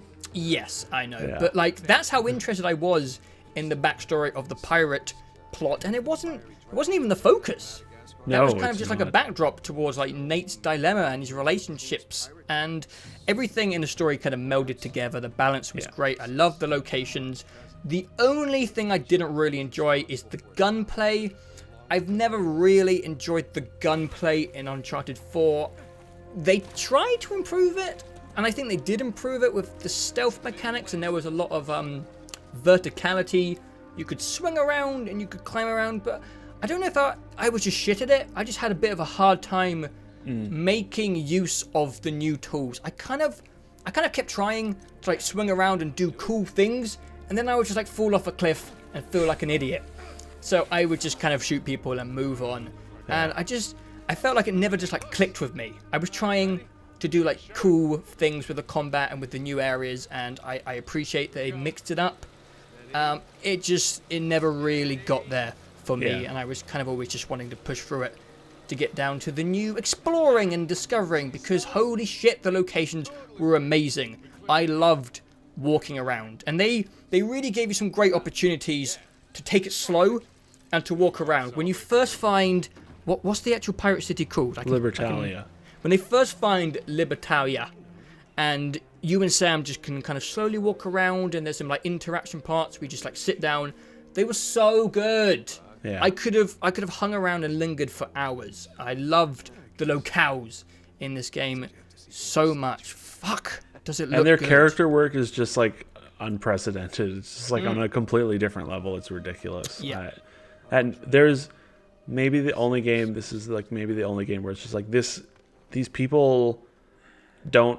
When I'm watching the cutscenes, I don't think video games is just like these are just characters. Like they're so fully realized, and there's no seam anymore. There is no, because of their art style, like there's no uncanny valley. Yes. And the execution is just so high. It's just like you watch those cutscenes, you're just like, oh, this is just happening. These are just the characters are just interacting. Like there's not at no point where it's like, oh, that looked a little, or oh, that was a little like video gamey. It's just that game sort of like Inside. It just is astoundingly seamless. And yeah, they nailed it, I think. And it ends nicely. I thought it's a little cheesy, but I think that it's a deserved cheesy ending. You know? Yes, I agree. That game has never been about darkness. That game has always been about having a good time, and it's nice to see them end it nicely. And man, they should never ever make another Uncharted game ever again. This little DLC is fine, like a little standalone DLC, sure, but if they make another game, like they're very clearly doing it against their will. Or if they get some other studio to do it, like I just can't see them. They should abandon and put it to sleep forever now. Yes. Because this is like the perfect ending to that series. It's good. It's a great game. They improved on everything. I didn't even really touch on the platforming or the cinematic moments in the game, because there's not really much to say except it's better. It's better than the previous games, and it's strong stuff. Some of the cinematic moments in the game are astounding, like the truck scene they showed off at E3. I wish they hadn't shown that, actually. Yes, I agree. Would have been better. But even like the end part, past the bridge swinging part, where you're like jumping onto different trucks, it's great stuff. And it's the closest it feels to an interactive action movie. But yeah, I think we talked about the stuff which is a bit more outstanding in 4 than the previous games. The other stuff, shooting, platforming, cinematic stuff, all there, all good. But it does its writing, story, and locations the best, I think. Oh, yeah. And its visuals. Woo, boy. Craziness. Oh, God. I don't understand. I don't trust them. They're up to something. I'm scared about how good The Last of Us 2 is going to look. I'm nervous. Yeah. Don't mess that up. I was already scared of how good Uncharted 4 looked, and it delivered. They freaked me out. Yeah. Beautiful game. Good job, Naughty Dog, you weirdos. Speaking of weirdos, my Okay. number 5. What does that mean? It's Inside. Oh, Inside. Haha. Okay. So yeah, we already talked about Inside. I really liked it, and it was actually probably a little lower on my list, but I went to go and play some just before Christmas, and I was like, I should just replay some of this to remind myself, like, how much do I still like this game? And I actually ended up starting at the beginning and playing through that entire game in one sitting again. Wow. And it was 2 hours, so it was, one sitting. And upon playing through it a second time, I was like, oh no, yes, this does need to be high on my list, because it is so unbelievably well made. And we've talked about it. The escalation of moments really is incredible. I think there's a lot of little things. The little water stuff is really creepy, and the sound pulse wave is Yes. my God. And when there's a bit in that when the sound pulse wave and the music changes like in time, and it all goes quiet, and it's just only music that you're hearing, and it's unbelievable. And yeah, the last thing is pretty goofy, and an incredible animation achievement. And I love a good what the fuck moment in games. They're quite rare. Yeah. But my jaw almost hit the floor towards the end of Inside. It is twisted. And I like that when people do that.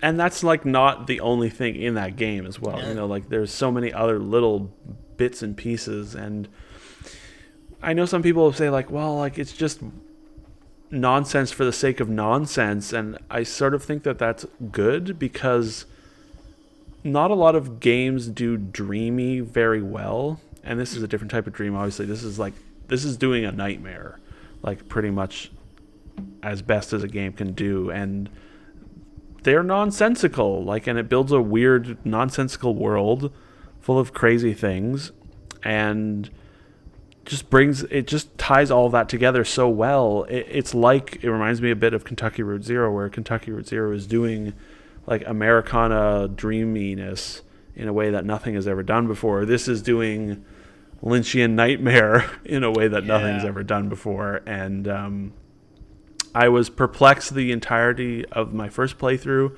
and then I did the thing where you get all the collectibles and see like the alternate ending, and I was like, oh, this is weird. And then playing it again really reminded me of like, this is one of the best made games of the year, and it is so beautiful and dark and strange, and the backgrounds are just ridiculous, and the like floating water people sections, where people are like suspended in the air, is so bizarre. And I noticed little things. Right before the bit at the end, there's like a glass booth with this like 9-foot tall person standing in it with these super stretched out legs. And it's just like sort of like lingering in the corner of this glass box, like sort of like banging its head lightly against the wall. And I didn't even notice that the first time. I was like, it's so weird. Twisted art design. I love it. Yeah, and they like, oh God, it's so well done, and the sound is incredible, and the tension is really good. There's a lot of like really good like, oh no, like moments in that, especially with the water kid, where you're just like, no, get me out of the water, and then you get out like one frame before you get grabbed. They do all that really, really well. And the puzzles are fine. I thought there were a couple that was like, oh, this is actually decent, but for the most part, that game is just like hold right and occasionally jump, and I'm fine with that. Like Uncharted 4, I'm okay with occasionally gameplay light, linear sort of story experiences, and this is the best 2D, the best indie story thing, like linear cinematic thing I think I've ever played. And it really blew me away in ways that I didn't expect. I really liked Limbo. I thought it did some pretty neat stuff with world and actually has a pretty interesting story, but this is like so much better than Limbo in every single way. 6 years in the making, well spent, and it shows. Great little thing. Yeah. Okay. So my number 5, I think this game is the one that could have been in any other place quite easily, because I think this game is what you make of it. And my number 5, we probably could have actually made up to number 2, depending on how much time I put into it. Wow. But my number 5 is Hitman. Oh, cool, yeah. So Hitman, I think this is one... There's so many things I want to commend this game for. Because it's such a weird thing. They took a lot of risks. And I remember hearing about the episodic way they were going to release it. And I was like, that doesn't seem like a good idea. You're not Telltales. That's not going to work. And it really worked. Like having an episode of Hitman to look forward to every 1 or 2 months across this year was such a nice thing to have. Because during any quiet expanse of this year, you're like, oh, a new episode of Hitman is coming along. And I'm a big fan of the Hitman franchise. I think I've played pretty much all of them, except for the really early ones on the PS2. And this, in my opinion, is the way that Hitman should be. Yeah. It is, if people are watching this and you haven't dabbled in Hitman, it's basically a Hitman sandbox. They give you an episode, and in an episode is simply a setting and some targets, and you are pretty much free to do what you want when it comes to taking out these people. There's a few side objectives, like in one you have to destroy a virus, but they don't really turn up that frequently. It's mostly just murder people in a way which you see fit. And this game is unbelievably flexible. If you are kind of a softcore player and you just want to find a cool way to kill people, you can follow these things called opportunities, and they kind of give you hints towards killing people in kind of creative ways. Or you just turn them off and you figure it out yourself. And you can actually pause the game and look through a list of ways to assassinate people, and the list is huge per level. There's like 30 different ways to assassinate people, and I don't just mean with different weapons, like insanely creative ways. On one of the levels, I shot someone in the ankle, I spooked him onto a plane, and as he was flying away, I shot his plane out of the sky with an antique cannon and killed him. I don't know how people figured that out. I needed a small guide on the internet to kind of push me towards the correct timing. I wish I had more time to invest in Hitman, but they really twisted their own franchise into a much better format, and I think this is maybe one of the riskiest games this year in the way that they changed it. It's a really, really huge change in the way they delivered it. And it's a big franchise with a lot of fans, and I think this could have backfired. And I just want to commend them for figuring out, like, this is the best way to deliver the experience, to let people loose in a setting and just let them go mad with it. And I've never seen a game ever where you can actually play this game for like 6 hours, if you're quick, and you can probably get through the 6 episodes. Yeah, 6? I think 6, yeah. Or you could play this game for 600 hours. Yeah. They are supporting this game in crazy ways. Every single week there's a new target which they chuck onto a map, which is obviously going to mix up the way you play it. They have also been manipulating the maps they've already released into different scenarios. There was the, what's it called? Sapienza? Sapienza. I think that's in Spain, isn't it? Sure. And there was one event where they kind of formed it into a movie set. There was a movie being filmed, and it changed the whole dynamic of the level. And they've just basically set up this layout and format where they can just twist and manipulate this game so that if you buy this game, you can pretty much play it for as long as you want to, and you can still get unique experiences out of it. And beforehand, this was a linear single-player game. I just think this is such a fucking cool thing that they've done, and I'm just more impressed by the way they've manipulated their own franchise than the actual game itself. The game is amazing. I've had a blast, and it's the one game on this list that I just wish I had more time for. I've gone back through the levels, and I've done some of the more unique and abstract assassinations, and they're always hilarious. The game has like a devilish humor to it.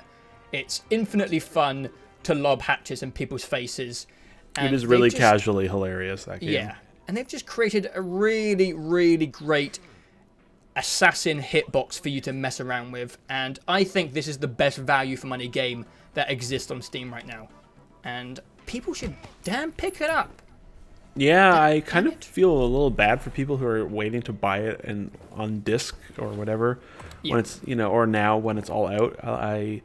So it's not on my list, but it's mainly because, as I've said, I'm not good about going into games and playing them in interesting ways. So like I've played every level and basically just sort of casually followed an operation or two and completed every level and really, really enjoyed it, I have not yet really, aside from that one little thing we did earlier this week. Of course it's not on your list. Sorry, I'm just looking ahead. Yes, there's only 4 slots left, so Yes. It's a game that I need to just sit down one day and or for a week or two and just really mess around with it all and try and complete some challenges and get mastery levels up, because it is an incredible clockwork stealth sandbox of craziness. Like there's so much you can do, and it's not on here because I just haven't gotten around to doing that yet. I've just played through each level once and really, really liked it. I think their tone is awesome. I think their music, like the way it ebbs and flows, is amazing, and they've got the right style of badass and complete stupidity. Like they know when to be cool and when to be just so dumb. There's a good level of variety as well. Each episode's pretty different. Yeah, not every mission is equal. No. Paris and Sapienza and the Bangkok Hotel are all really good. Sapienza is incredible. Yeah. And, the last 3 are kind of like, these are solid, but not as good as the others. But, and really, yes, the most amazing thing is, I've never really liked the Hitman, or I've never really played much of the Hitman games. I played some of Blood Money back in the day and thought it was cool, but never got into it, and tried Absolution and just kind of didn't like it at all. And the way that the episodic stuff works and that they delivered on it consistently, and the way that it allows you to just spend a bunch of time in each level works to its advantage so incredibly well. And their elusive target stuff, which I still haven't been able to do, I haven't been around to even try an elusive target yet. I think that stuff is really cool and smart, and yeah, it's one of the most surprisingly successful changes to a series I think that's ever happened, and that they just nailed it. It's incredible, and I look forward to playing more of it, and I am super excited for season 2, which I presume is this year sometime. I hope so. And if they want to do a season 3, I'll play it. Like, this is one of those games where if they just want to keep putting out new levels, I'll be there indefinitely, I think. Oh yeah. A nice little 2 to 3 hours every few months or so. Yeah. And I look forward to playing more of it. And if I had played more of it, I bet it would have been on this list, because it is really good. That's kind of what I said at the beginning of announcing it was Hitman. It wavers depending on how much time I had for it, and it's the one game on this list I just wish I had just 20 more hours. Not like 100 hours, just like 10 or 20 more hours to sink into Hitman. Hopefully I can find it, because there's so many unique ways to beat the levels I haven't even tried yet. Sometimes I look through the list of assassinations and I don't even understand how it's even possible. They're so out there, they're so crazy, and it's a great game. And you can play it as much as you want, and you can make as much out of the game as you wish. I think out of the whole list, I would advise picking up Hitman the most, because it's so flexible. Great game. Loved it. It really is. It's your turn for number 4. All right, yeah. So my number 4 and my number 3, I could really swap. Like, they're pretty much equal to me, I would say. I wouldn't say I'd swap them. I would just say, like, my number 4 is my number 3, and my number 3 is my number 4. Okay. How about that? Yeah. 4, Titanfall 2. Ooh, okay. And the closer we get to, like, my number 1, the more you know what the games are, which is fine. We've talked about Titanfall 2 in the review thing. We'll put a timestamp link in it. Yes. I don't have a lot more to say about it. I think it's wonderful. I think it's creative. Like, the campaign is incredibly creative. Sort of Valve-esque in its creativity. The multiplayer is incredibly addicting. I now own it on the Xbox One as well. So I have it on all 3 platforms.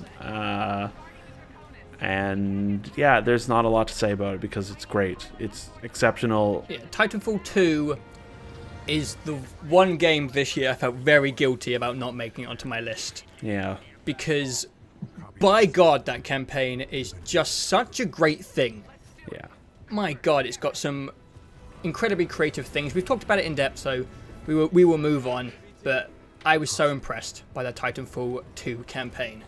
Yeah.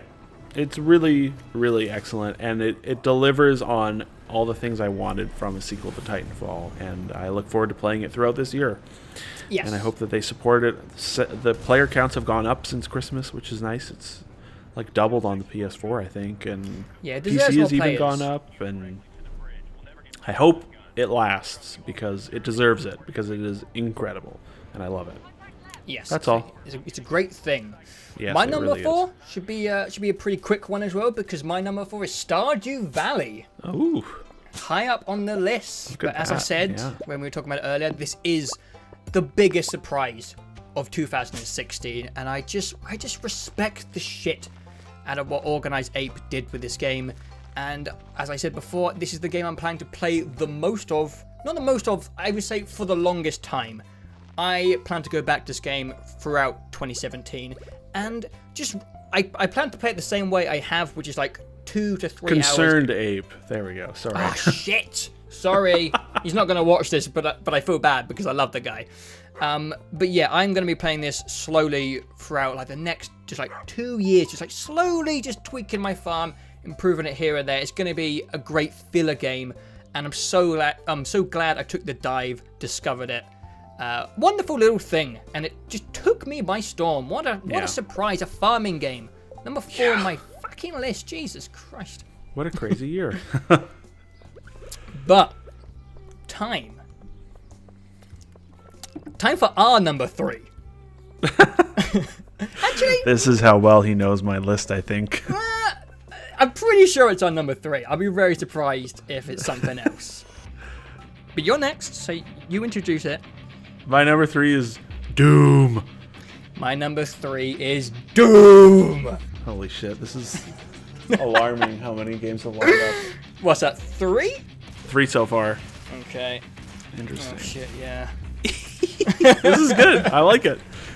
Okay. This is fun. Okay, Doom, I think for me is honestly the biggest surprise of the year, because when they announced it, they announced it like a decade ago, and but when they showed it off properly last year at E3, for about I remember this very clearly, for about 15 seconds into that demo, I was like, this looks awesome, like visually awesome, but also like gameplay wise, and then that demo went on and on and on, and the more they showed of it, the more I was like, this looks really boring. Mm-hmm.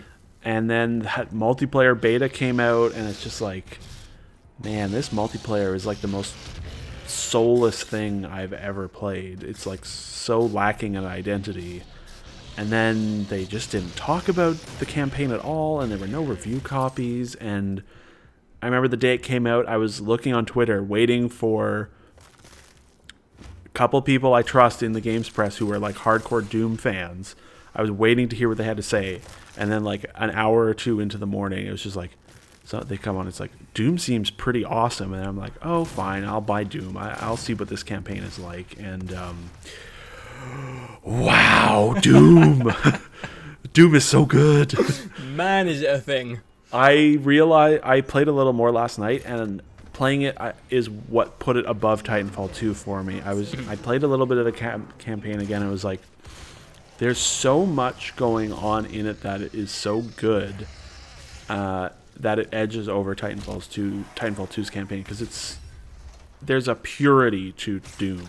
Oh yeah. Where it's not trying new things every level. It's the exact same thing for like 12 hours. And it does that thing so exceptionally well, it's mind-blowing.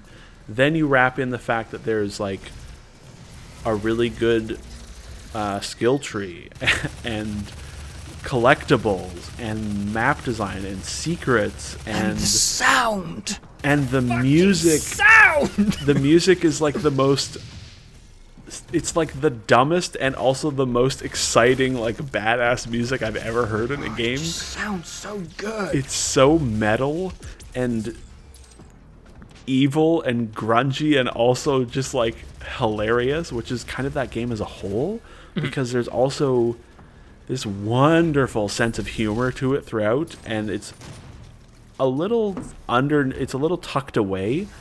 You know, like the menu, the writing about like all the enemies is really funny, but like just like there's a story there with Doom Guy and the demons that is just magical.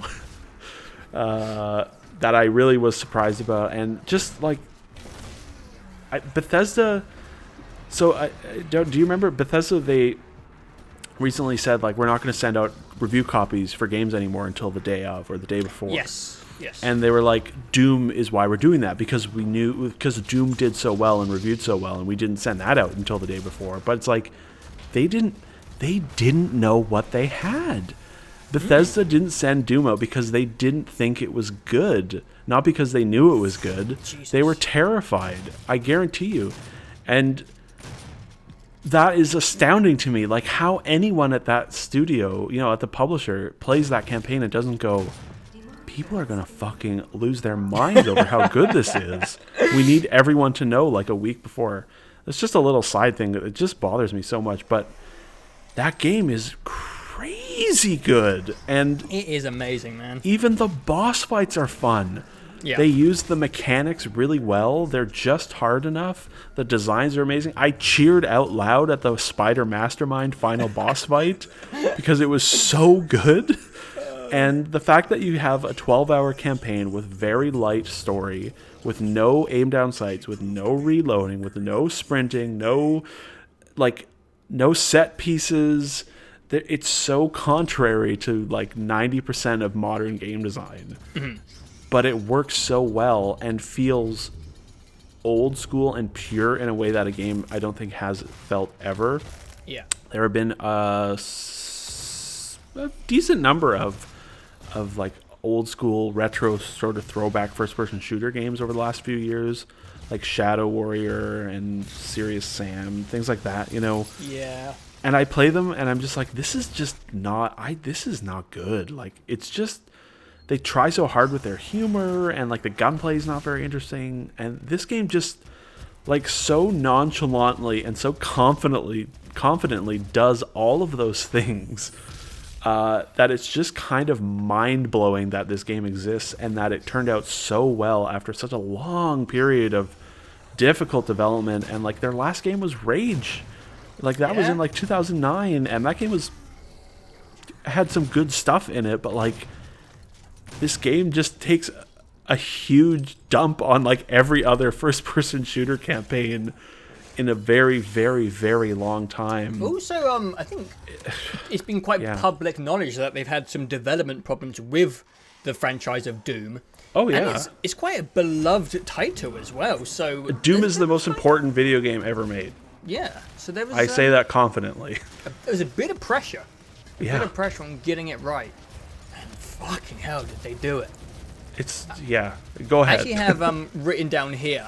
You started off by saying it was your biggest surprise of the year, and I've actually made a note to say it's the runner-up to the biggest surprise of the year, because for me, I didn't give a shit about the E3 footage, because at the beginning of this year, I think we talked about it like on Skype and Discord, I was in quite a shooter rut, where I was just really kind of avoiding shooters.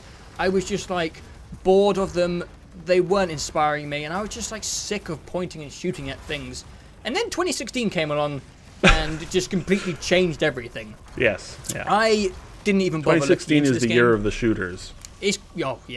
And then again, I think I mentioned this with what did I mention this with? Inside.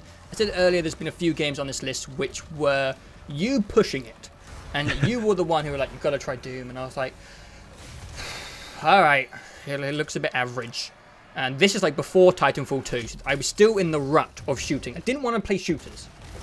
And fucking hell, this game is amazing. And I think for me, the best thing in this game was the mobility.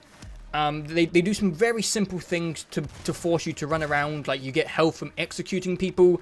and you get ammo from chainsawing people, and that's literally it. But as soon as you start moving, you never stop moving throughout the whole game. Yeah.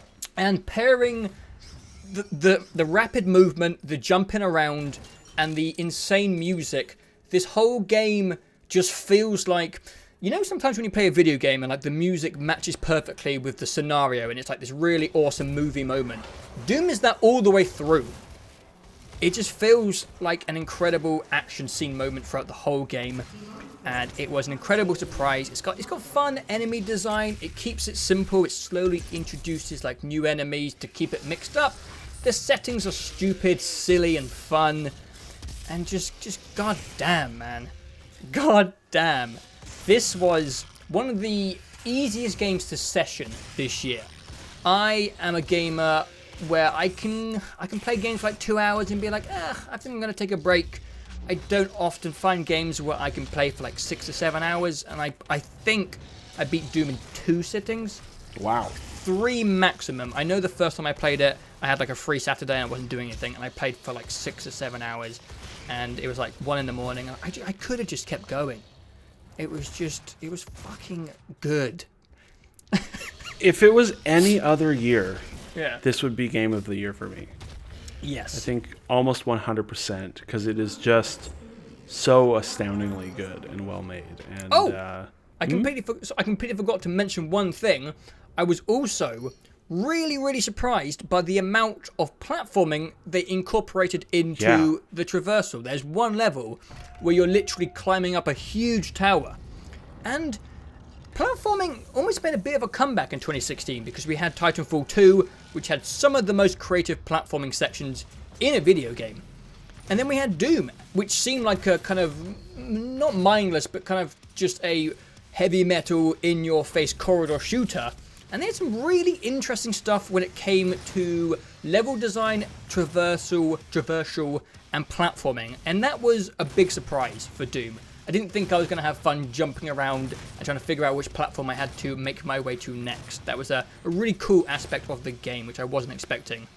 And at higher difficulties, like, you have to play that game very strategically, like old Doom, to my knowledge. You know, you have to dodge things, and you have to chainsaw at the right moment, and glory kill at the right moment, and that move forward. They talked about this a lot, like in their design. Like, move forward combat is pretty counter to what we get nowadays, where it's like gotta hide behind cover, regain health. This is just like you are moving through these demons, constantly killing everything, and that game makes you feel like a badass in a way no other game really has. From the first 5 minutes of this game are probably the best 5 minutes of a game maybe ever, where it's just like it starts off with their biblical scripture, and then they're just like, that guy's like rip and tear, and you're like, oh, okay, and then you're fucking worshipped as a god, and the demons are afraid of you because you have like slaughtered all the demons in existence, and you just go through that game and murder everything and don't give a shit, and it's so good. And I have played it through 1.5 times, and I sort of I sort of replay the first 5 minutes of that game every once in a while, and I have a 144 hertz monitor coming, and I'll probably end up replaying a lot of that game at that, and because it looks and runs so crazy well. And Doom is so good. I think you said this earlier, but it has a really, really solid difficulty curve as well. Yes. You slowly have to get better at the game as it goes on, and it never feels overwhelming or unfair. It's consistently challenging, but in a manageable way if you keep moving and you know what you're doing. It's so good. It really is. And like, good on the studio. Like, like Doom 3 was let's say divisive, and Rage was kind of more of that, where it's like the shooting is good, but like a lot of Rage is bad. And then they spent a long time making Doom 4, and it was like Call of Duty apparently.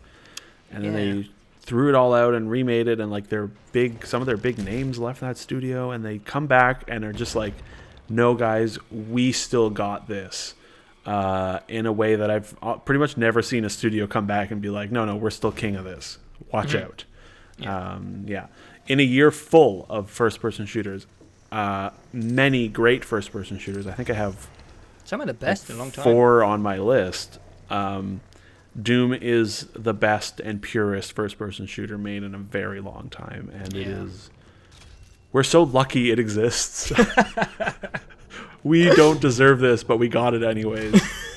That's a great way. I just wish I could not have to install the multiplayer updates. Yeah, It's the only bad thing I have to say about that game. It's like, stop making me download multiplayer updates. Beautiful. What a thing. My poor SSD. How do people say this year wasn't good? I don't understand. How do you So play much. Doom and say like, This year was this so was good. okay? But anyway, So that was our number 3. we're getting there, man. We're getting there. Wait, that was our number 3, right? Our number 3. Fuck. That means I just have to reveal my number 2 first. Okay. I know. As soon as you know my number 2, you'll know my number 1. Because Here's it's a only... question. Do you know my top 2? No, I can't think of what your number 2 is. Because I don't think. Okay, yeah. Let's just. I honestly can't think of what it is. And as soon as you say it, I either be like, oh, or I'll be, oh. All right. Your number 2. My number 2 is Overwatch. Okay, good. Yeah, I know. I was nervous it was going to be number 1. Not that I don't think it deserves it, but Well, okay, we'll talk about let it. me say, because what I'm going to say about Overwatch will only heighten my number 1, my number 1's positioning, I think. Cool. Overwatch is the best multiplayer game I have played since Halo 3. Woo. I adore it as much as Halo 3. Wow. I would not say more than Halo 3 because it's only been 9 months. It is, to me, the first game since Halo 3 that has captured all of the the huge range of emotions and fun that you can experience playing a multiplayer game. Nothing had done it since Halo 3 until Overwatch, and there's a lot to say about Overwatch, but I'll just get the easy stuff out of the way first. It's got exceptional visuals and personality. That is a game chock full of personality. None of the characters they're all pretty cliched, but they're all designed and like voiced really well, and the little animations and emotes result in a ton of personality, and that's great, and I love that. And every character is fun if you spend enough time playing them to understand them, I think. Every character can feel overpowered when you're doing really well as them. It makes you... Every character, when you're on fire being a badass in that game, you feel like they should really nerf this character. I'm just shredding guys right now. I think that there's like something for everyone in that game, even for someone like you who does not spend, doesn't like playing multiplayer first-person shooters, and especially a game like this where there's a lot to learn. I think that it is a game that you can just put down in front of anyone that plays games, and they can spend a little bit of time with it, and they'll find a character in the 22 or 23 rather that they like, and that's incredible. It's an incredible achievement in design. It's an incredible achievement in balance. They have to tweak the balance every once in a while. Like right now, the meta is kind of shitty. It's just like all the tanks and 2 healers, and that's fine. That'll change though, because they'll come in probably soon and turn one dial down and one dial up a little bit, and it'll completely change the way the game is played. Yeah, there's a really fun animation I saw online, or maybe it was a picture, and it kind of illustrated how companies deal with nerfs. And Right. I think it had, I cannot remember who it was. It was another company, and they had 2 little like stick men, and they were holding swords, and their swords were the same. But then when it came to Blizzard, one guy didn't have a sword, and one guy did, and he just would pass the sword and be like, "Your turn." And as someone who plays Hearthstone, I know that they kind of let one class in Hearthstone just absolutely kill it in the meta, and then the next expansion, they kind of shit on that one and let someone else take over. And I think it's kind of interesting. I think they almost do it on purpose to let one class just kind of be a little bit better, because then it kind of mixes up the way that you form a team in Overwatch and the way you build decks in Hearthstone. If everything was balanced, it wouldn't be as mixed up as frequently. And it's also... But if there's any Blizzard fans out there, they're probably going to rip me apart for this analysis because it's probably not correct. But this is the way I interpret the way Blizzard messed around with nerfs and buffs. But I think it's fun when I play Hearthstone, when a new set comes out, and then a class rises to the top, which was at the bottom. Because it just makes the game a bit more interesting to just discuss. And having a different state of a multiplayer game change, I think it's an interesting thing. Coming from someone who plays like Call of Duty and Halo, which just kind of sits at this one bar, if that makes sense. Yeah. But that's just a quick, from me, I think that's outside accurate. analysis. And I think that's accurate. It's just happening on a smaller change scale and a larger number of, potential people to rise up or fall down, right? Because there's 23 characters and none of the swings are ever too crazy. Like I think everyone right now is still viable in that game. And you can still do well as just about everyone in that game. But, right now, obviously, there's a certain team build that is just kind of a little bit too overpowered. And it's a very different team build from what was the popular team build like 3 or 4 months ago. And I'm fine with that. I think it's cool. They're good about changing things up or adding new things right when I feel like the game is starting to just get ever so slightly samey or monotonous. Their events have been pretty good. They've been getting better. Their most recent one was the Christmas event, and it was wonderful. Oh, yeah. And, the little changes to the maps that they did and all the skins and emotes and every time and the rebalance changes. Like, they've tweaked some characters quite a bit recently. And it's a game that just feels like it could be... I worry about Overwatch because I worry that I'm just going to keep playing it constantly forever. I don't know at what point I start getting tired of it because I'm not there at all. I still have as much fun playing this game now as I did the day it came out, and maybe even more so because I've gotten good at it and I feel more confident in it. And it's the very rare mix of a game that you can have a lot of really casual, hilarious fun with, and at the same time you can also get very competitive and very serious about it. And I like being able to swing. Yeah, I like being able to swing back and forth between those options. Competitive can lead to and has led to like some of the most exciting multiplayer matches I've ever played. But then I, sometimes get tired of having to like really try my heart out and have to go back to just playing in an arcade playlist and just having a hilarious time playing random characters or whatever. And if this game is like a horrible, horrible addiction, or not even addiction, it's life. It's like Halo 3. I mean, you remember the Halo 3 days, right? Like, forever. Halo 3 was profound and lasted like 2 years of like non-stop enjoyment and fun, and like it created this channel. It got all of us to know each other. Like literally, Halo 3 is responsible for so much for this our little microcosm here. And I feel that way sort of about Overwatch, where it's just like I am totally happy doing anything in Overwatch. I wish there was more to do, like more myths to bust, because they're just so much fun to make those videos, because the game is just so lovable and it just makes me smile and laugh constantly. And I just, if I could, I would just have only this game and just not have to play anything else. Wow! Because it is so goddamn good. What a statement. And I also enjoy watching it be played like almost as much as I enjoy playing it, which is kind of crazy. I know that feeling, yeah. I like watching, like I'm doing my best to stay on top of like what's happening in competitive, like professional competitive, because it's crazy to watch like super high level play. I like watching a couple of streamers play it.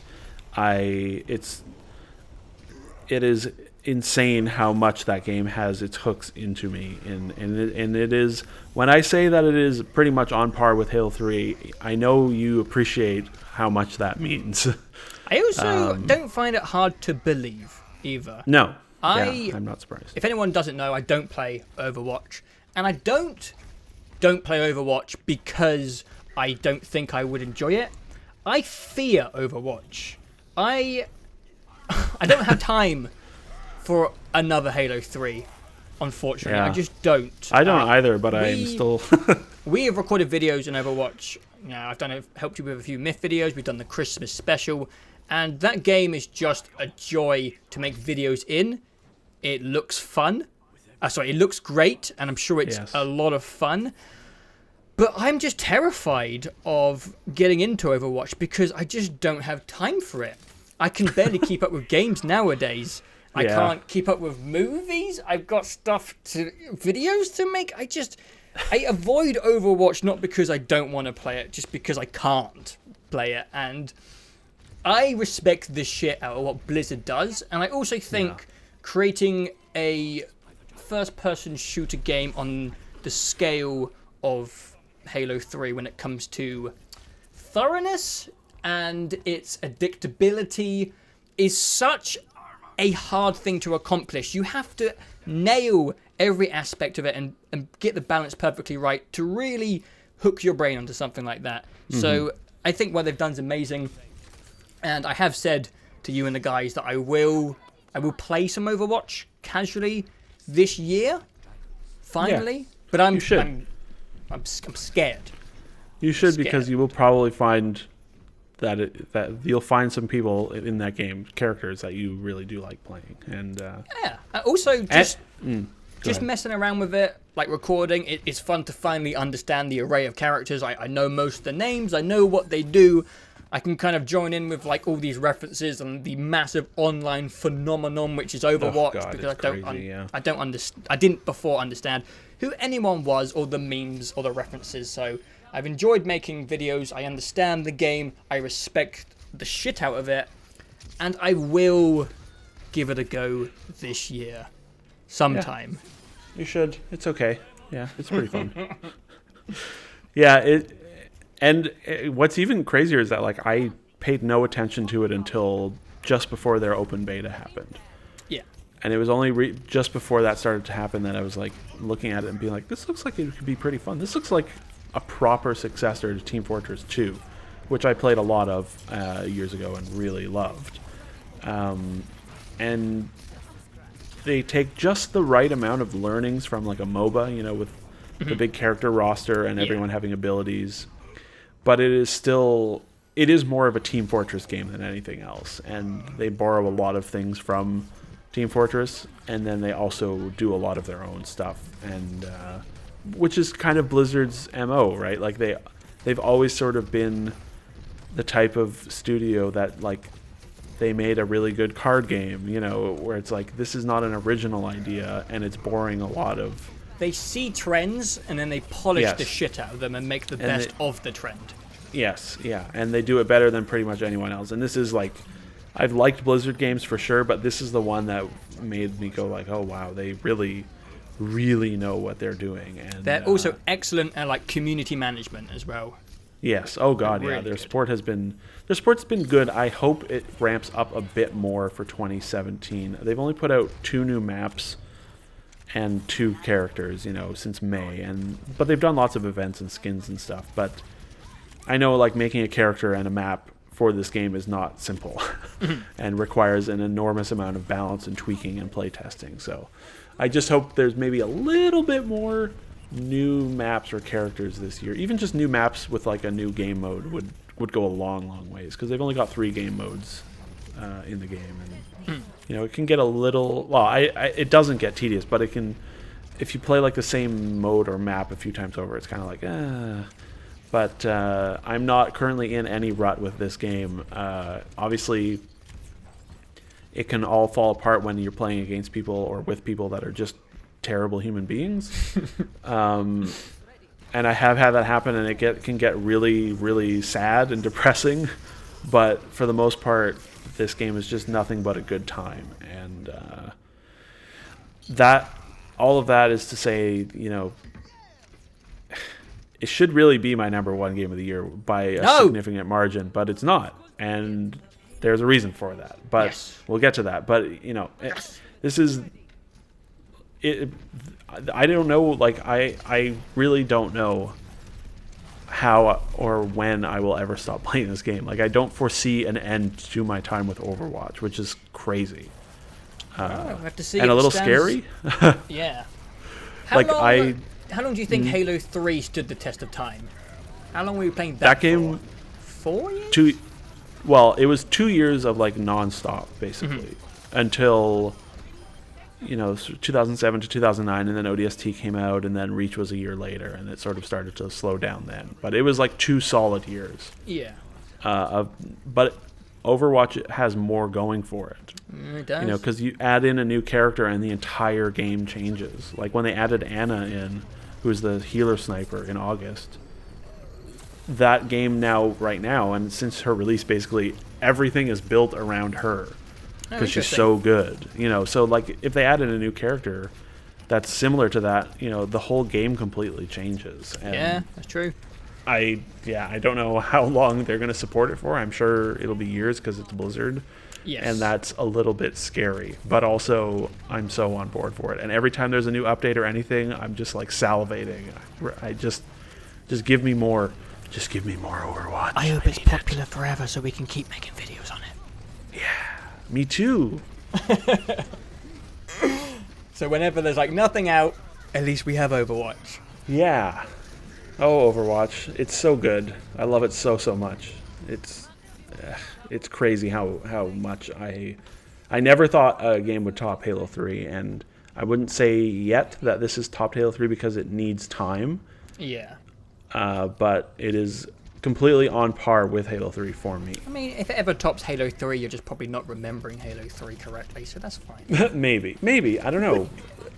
Overwatch can provide... There's a certain something to it that nothing else has done for me. But, yeah, we'll see. Okay. Can we end this? I want to go play more Overwatch. No. Push it out your mind. I will help you to forget about Overwatch because I'm about to drop my number 2. Okay. And this last surprise of the list. Mm-hmm. It's not a wild card, but I don't think anyone that I've talked to would expect this game to be so high up on the list. My number 2 of 2016 is Dark Souls 3. Oh, wow. Yes. I completely forgot that game even existed. I thought you had too. Cool. I have not forgotten about Dark Souls 3. So, I like the Souls series. I have played them all. Even Demon Souls back on the PS3. I had to import it from Japan. I love the Souls series, but a common theme across all the Souls games is basically they just make it reasonably the same, but tweak it enough so that it just feels a little bit different. Even Bloodborne, which looks drastically different, if you compare other games like in a sequel, Bloodborne is not actually that much different from the rest of the Souls series. It's faster, parrying is now connected to a rifle, but it's really not that different. So what happens in the Souls community is people often have different favorites. Some people love Dark Souls. Bloodborne has become a popular favorite among people, and I think people don't usually fight or debate about which is the best Dark Souls because I think everyone realizes that just a small tweak on each game makes such a kind of colossal difference to the way each of them plays, and every gamer is kind of looking for something different in a Souls game. Dark Souls 3 is the Souls game that I have always been looking for, and I didn't realize it until I played it. Dark Souls 3 also is the best gaming session I had this year, and I don't usually evaluate games by how long I play them at one time, but as I was talking about with Doom, it takes a special game to lock me in for like 9 to 10 hours, and I think the first time I played Dark Souls 3, I played for 10 hours in one day. And the reason why I played so much Dark Souls 3 in one day is because it is by far the easiest in the franchise, for me anyway. It gets a bit more difficult towards the end, but the first 10 to 20 hours of the game... Actually, how long did I play the game for? I think it was only about 25 hours. So I'd say about the first 10 hours of the game, for someone who's played a lot of the previous games, you get through it pretty fast. And it turns out, I don't actually like Dark Souls games because they're frustrating. I actually just like making progress and that satisfying feeling of beating an area. And when a game comes along like 3 and starts dishing out that feeling more frequently than any of the previous games have, it turns out I fucking love it. And Dark Souls 3 to me was the perfect balance of the combat. The combat is faster than 2 and the original Dark Souls. It takes a few lessons from Bloodborne, so it feels more fluid, more aggressive. It felt so good to have a shield again. Oh my god, I played so much Bloodborne, and my god did I miss having a shield. It felt so good to have a shield again. And the game, I think, has... it's up to debate, but I think it has the best variety in locations and enemies. I was just having an absolute blast. I cackled because the game was so evil in some points. There was one level where there's a swamp, and I was like, oh, it's going to be a poison swamp, because there's always a poison swamp. And it obviously has some poison elements, but there's like a bit where I'm like, you can't go fast, you can't roll. I'm like treading through this mud, and then this giant fucking crab comes out of nowhere, and I can't get away from it because I'm going 2 miles an hour, and it just ravages me into bits, and I'm just sitting there laughing because the game's such an asshole. But I feel like Dark Souls 3, my main positive is just balance. For me, there's elements of Dark Souls and Dark Souls 3. I'm probably not going to talk about the actual game that much because it's the same stuff. You fight stuff and you die and it's difficult, and then there's bosses, and then there's weird enemies, and there's fantasy areas, and there's dragons, etc. But the thing that is so good about Dark Souls is just the way it plays and the balance of difficulty, in my opinion. Every Souls game is different for every person, and I finally found one where I just adore it. Like, you know, you see those people online that just never shut up about Dark Souls, and it's like, I get it, Dark Souls is good, but it's not the best game in the world. That's kind of how Dark Souls 3 made me feel. I kind of felt like I was falling into that fanboy mentality for a little while. Cool. I did not expect that. I honestly forgot about it. I played like an hour of it and then was like, no, I can't. I don't want to do this. Even though I enjoyed Bloodborne.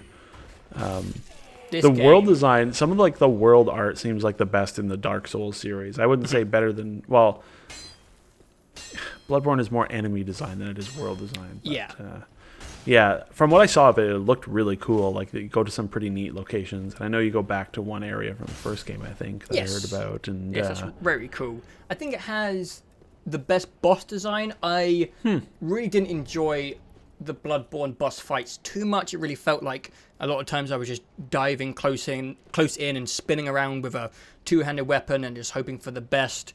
They tried some different stuff in Dark Souls 3. There was a few, I would say, novelty bosses. There was one boss where it was a dragon, but you didn't actually kind of have to fight the dragon. You had to maneuver around this kind of structure of buildings while the dragon was breathing fire through the windows and while these buildings were filled with other annoying enemies. And all you had to do was climb up to the top of this giant structure, and then you jumped off and you could stab the dragon in the brain, and it died in one hit. So they were kind of trying some different things with the boss fights, which I liked, because, you know, these games are like 30 hours long and there's like 15 bosses, and sometimes when you go through that fog, you're like, oh fucking hell, here we go again. I have to learn his movements. I have to learn the window where I can hit him without being hit myself. And I think just adding a bit of variety to the boss fights, a bit of novelties, kind of mixed it up a little bit. Like, there's another boss where there's a weapon on the floor in the arena you're fighting him in, and the weapon actually basically one-hits him or kills him in a few hits. The problem is you have to get the weapon and try and equip it while this giant guy is running around flinging his axe at you, which is a kind of a weird twist to the Dark Souls boss fight. But I think the only thing I can say about Dark Souls 3 is the balance, for me, made it the most satisfying game in the entire series, and I beat it in like 3 sessions. And some of the boss designs are fucking phenomenal as well. There's one optional boss called... oh no, I'm going to get in trouble here for not remembering this. It's like the Fallen King. I haven't played it since release. Don't be mad, Dark Souls fans. Fallen Knight? Nah, it's like the Storm something Knight. It's a guy on like a incredibly big... I don't know what to call Storm it. Ruler? It's like a mythical beast. It's like a giant raven that he throws lightning down on you, and you're on a cloud, and it's astonishing to look at. I saw a picture of that one. Yeah. It looks incredible, and it was probably one of the most difficult boss fights in the entire franchise. I would frequently get 2 other people in to help me, and we would all die like frequently. And usually in Dark Souls, if you have another guy, it's easy because the boss looks at the other guy, and you stab the boss in the back, and then he looks at you, and your friend stabs him in the back, and the boss dies. But yeah, there was some immense challenge in the game, some really satisfying moments where I was just busting through these areas like frequently, and I felt good at the game, which is a great feeling. It feels good to kick ass at Dark Souls, and it was just that satisfaction, man, was at its peak. And cool. It was good. It was a damn good time, and I didn't feel frustrated the whole time. And I kind of thought, hey, that's part of the Souls franchise. You get mad, and then you come back and you beat that boss, and you feel good. Actually, I like not being mad and beating the boss. That also feels really good. And I wasn't annoyed all the time. Obviously, there were some frustrating parts. That just happens when you hit a wall. But I got through this game, and I kind of hope... I think the reason Dark Souls 3 was the easiest was because this was the most mainstream title they had released. Dark Souls was now known by everyone. When Dark Souls 2 came out, it was still like a little bit of a cult game. It was still pretty big, but like Bloodborne was massive, and then everyone knew Dark Souls 3, and it was on PC, so it was like out to the public. So I think they made it easier for everyone, but I kind of hope they make it the same for the rest, because I fucking loved it. I don't think they will, because they do like to mix up the games just a little bit every single time. I'd be kind of surprised if they make another Souls game, honestly. I don't know. I don't know either. I haven't actually looked into the plans for the franchise, but they could just end it and you could replay what is on the market already for a long time. Yeah. But anyway. The thing that you talk about of progression was what I liked, was when I was enjoying Bloodborne at the most, was when it was just like, you're going to the next area, you're seeing these crazy new enemies, you're unlocking, shortcuts back to previous areas, and that was when I enjoyed that game the most. So that if you felt that like on a much larger and extended scale, I can understand, really enjoying it. Yeah. It was like crack. Like it was just I need to stop because I am just flabbergasted about how much I love this game. And another surprise because I knew I was going to like Dark Souls because I like the franchise, but I didn't think that just a few little tweaks to the way the game plays and the way the game acts would make me enjoy it so much more. I think that is what makes the Souls franchise so interesting, because just a few little tweaks every single game usually ends up with a pretty different experience. So I don't know if there's going to be any more, but this so far is the best that it's been for me, and I loved it. Cool. And that is my number 2. Awesome. Well, we had Ratchet and Clank line up. We had Uncharted 4 line up. Yep. We had Doom line up. And we have our number 1 lined up. And you know what?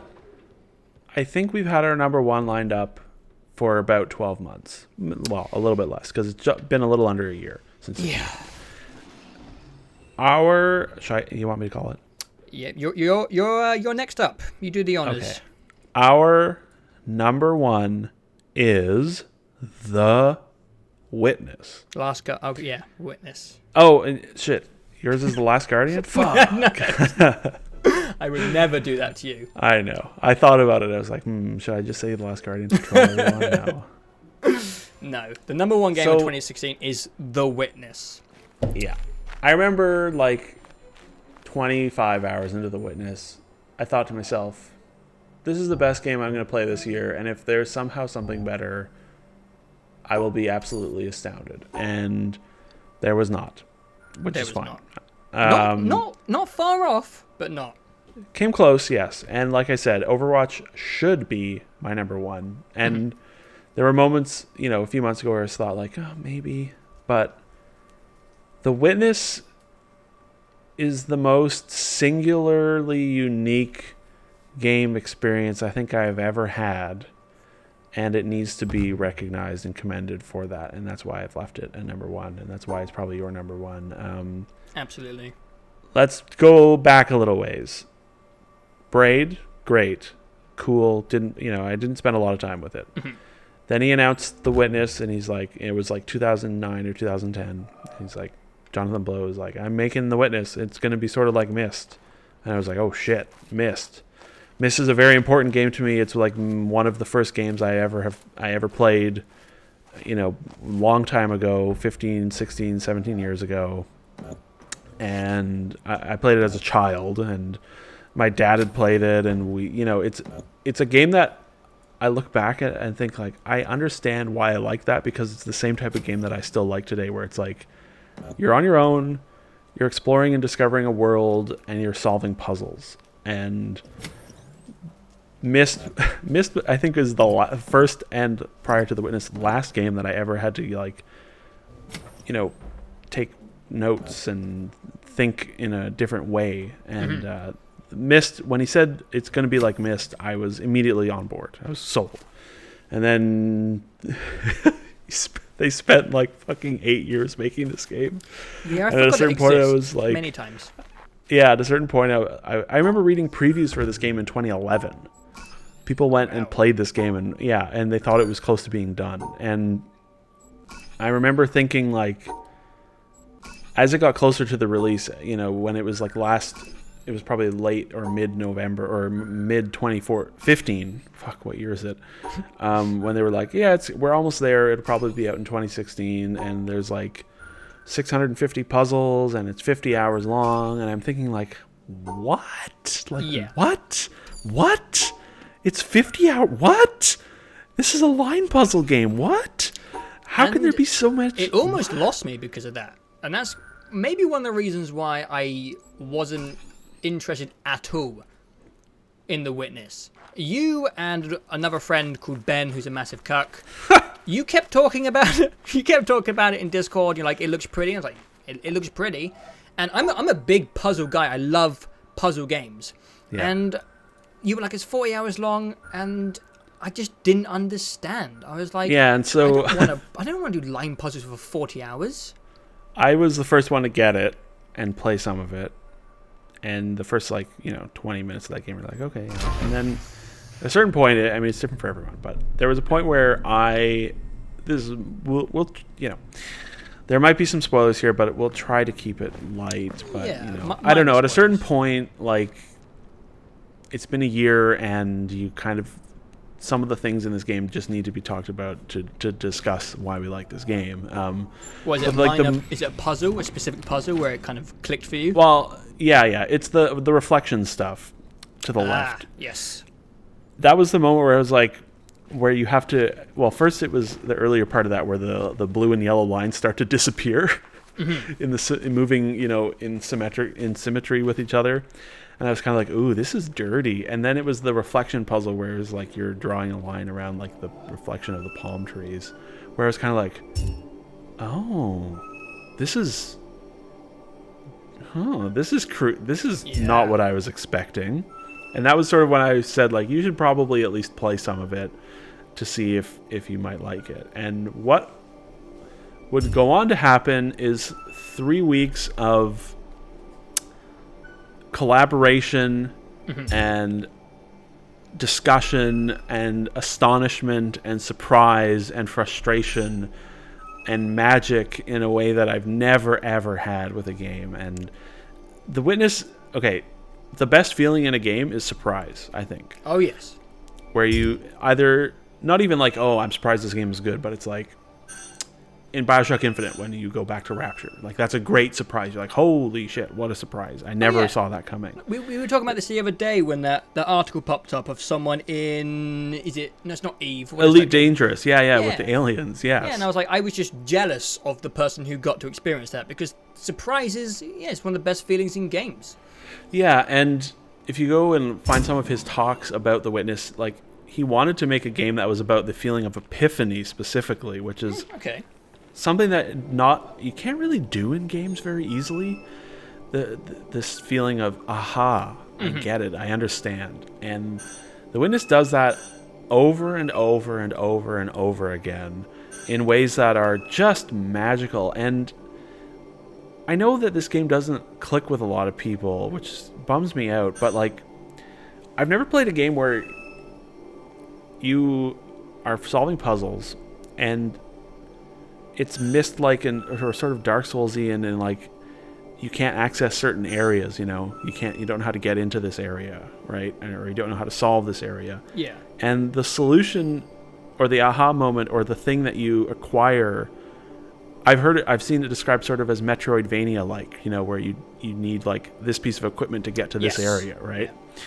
The Witness does that, except the equipment you need, or it's not equipment, it's knowledge and understanding of puzzle logic in the world. And I've never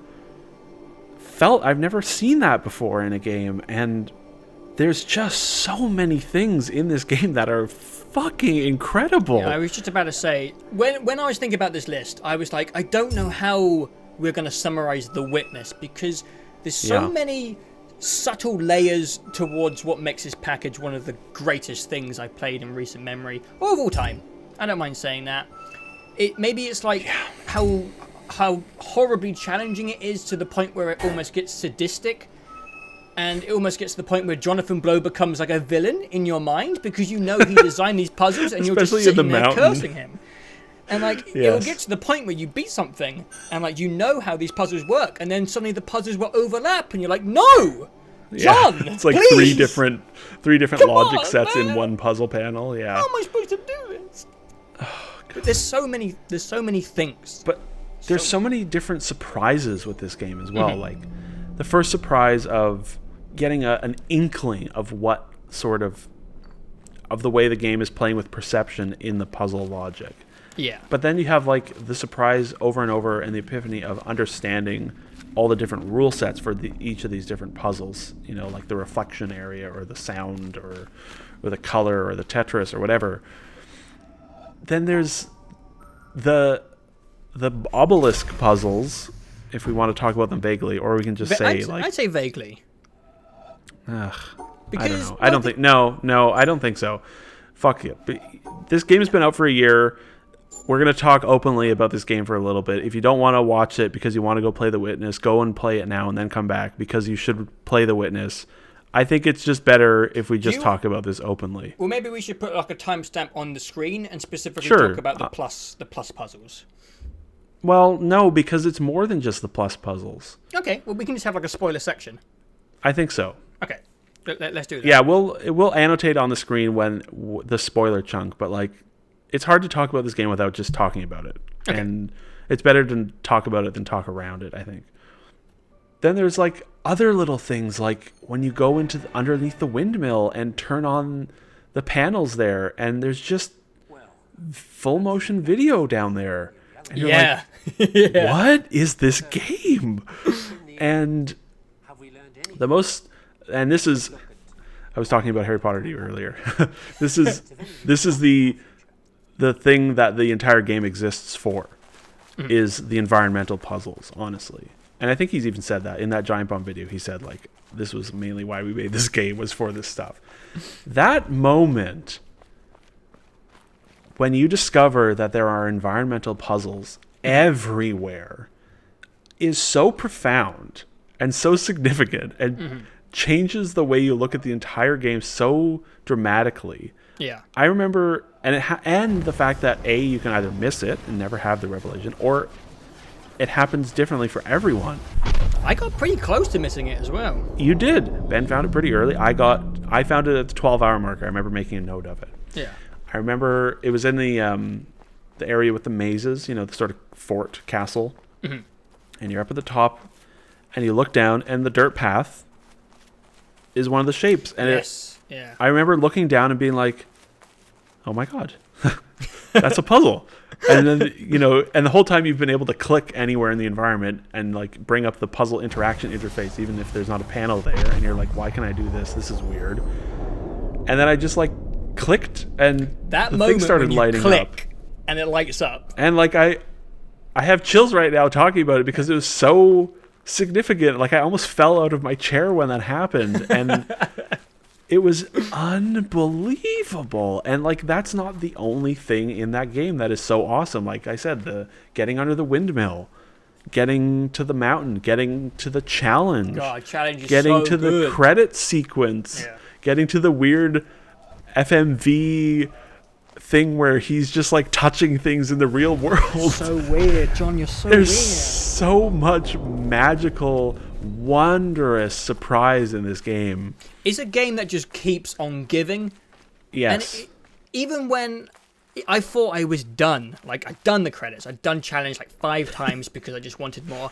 I was like boating around and I found like a whole long sequence of environmental puzzles, and I just like they actually get challenging. It's not like you just have to walk around and you have to like get the perspective right. Like that is some of the environmental puzzles. But there's one on the boat where you have to get the line as the boat's moving, and I just couldn't do it. I kept being too slow and had to go back, and like it just doesn't stop giving you stuff. It's ridiculous.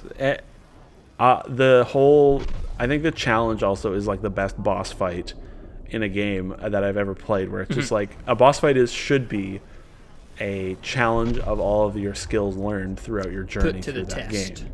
Yeah, put to the test. And the Witness, the challenge in the Witness is so good. I love it. The music, the intensity, the like sort of franticness of it, the fact that you can't memorize anything, that it's all randomized. It's just like the challenge is like when Neo starts seeing the code in the Matrix. Yeah. And you're just like, okay. As soon as I got to the point in that challenge where, you know, the 3 puzzles and like one of them is solvable and the other 2 are impossible. Yeah. Right before you go into the maze area, I got to the point where I would just walk up to it and be like, that one's impossible, that one's impossible. This is the one that I have to solve. Where you just like are subconsciously now processing whether or not a puzzle is solvable, and like that's just the challenge was so awesome. I played so much of the challenge. I don't think I really talked about it. I played it for 3 days. Really? And yeah. I think in the end I ended up beating it 6 times. And wow. I just couldn't stop playing it because I was so deep into the Witness, and it was kind of like the only thing I had left, and it just had infinite possibilities. Well, to a degree where you could just keep on playing the challenge, and it felt like a brand new puzzle every time.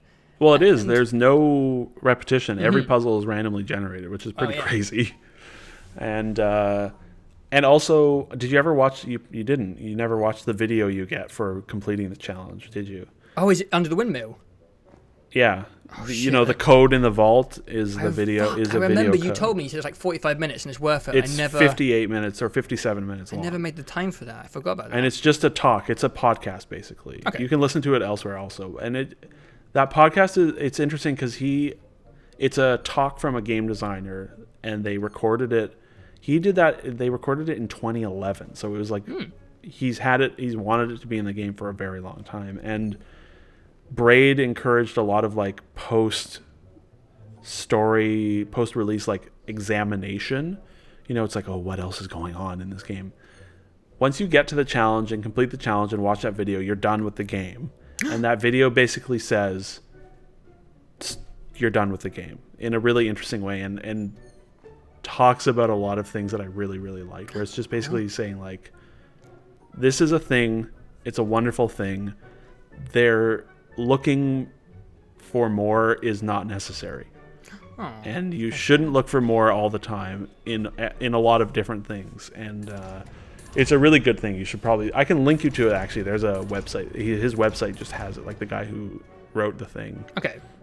You can just listen to it like on your phone or something as you're doing something. It's yeah, so that was the last bit of spoiler bit. I think we can end the spoilery stuff there. Okay, end of spoilers.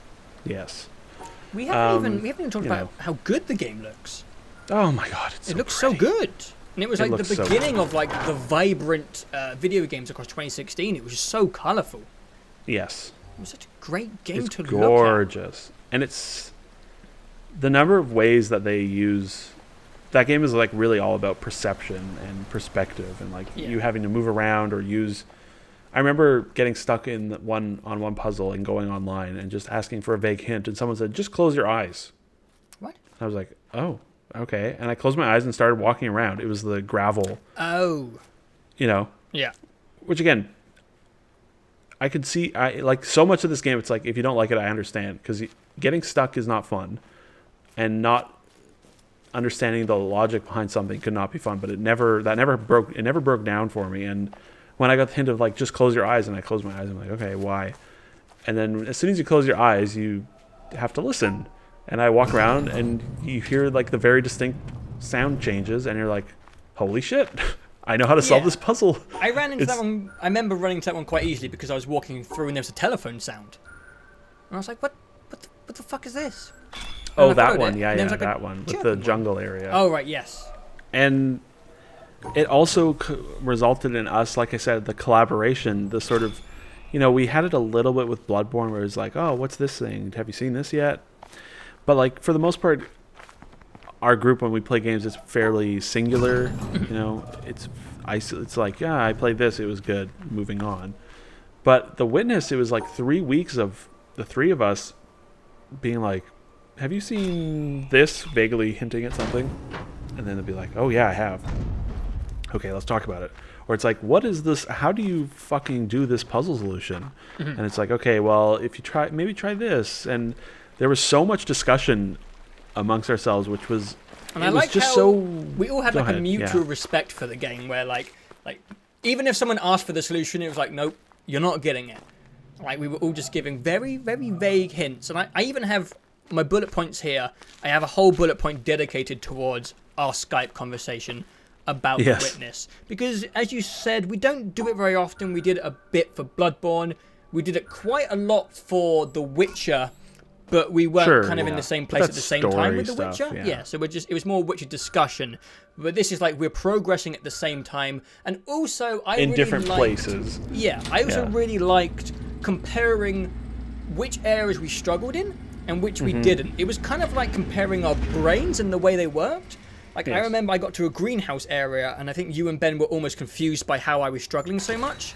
Yeah. And then Ben, I think, got stuck on, like, the treehouse area, and I got stuck right at the end of it, and it kind of, like, the way the game works, it kind of tests all facilities of your mind. It's brutal, it's difficult, and it's great to play alongside other people, or at least discuss while other people are playing. And God, talking about it side by side with a few other people was one of the highlights of the whole game. It was just great talking about it. Yes, and this is the game that is like the best designed game. I think maybe one of the best designed games ever. Where it's just like they spent 8 years or whatever making it, and it's very obvious that this was not a case of like Doom where they had to throw something out. This was a case of them building and adding and refining and tweaking until it was just every single thing felt exactly, deliberately, perfectly placed and thought out. Mm-hmm.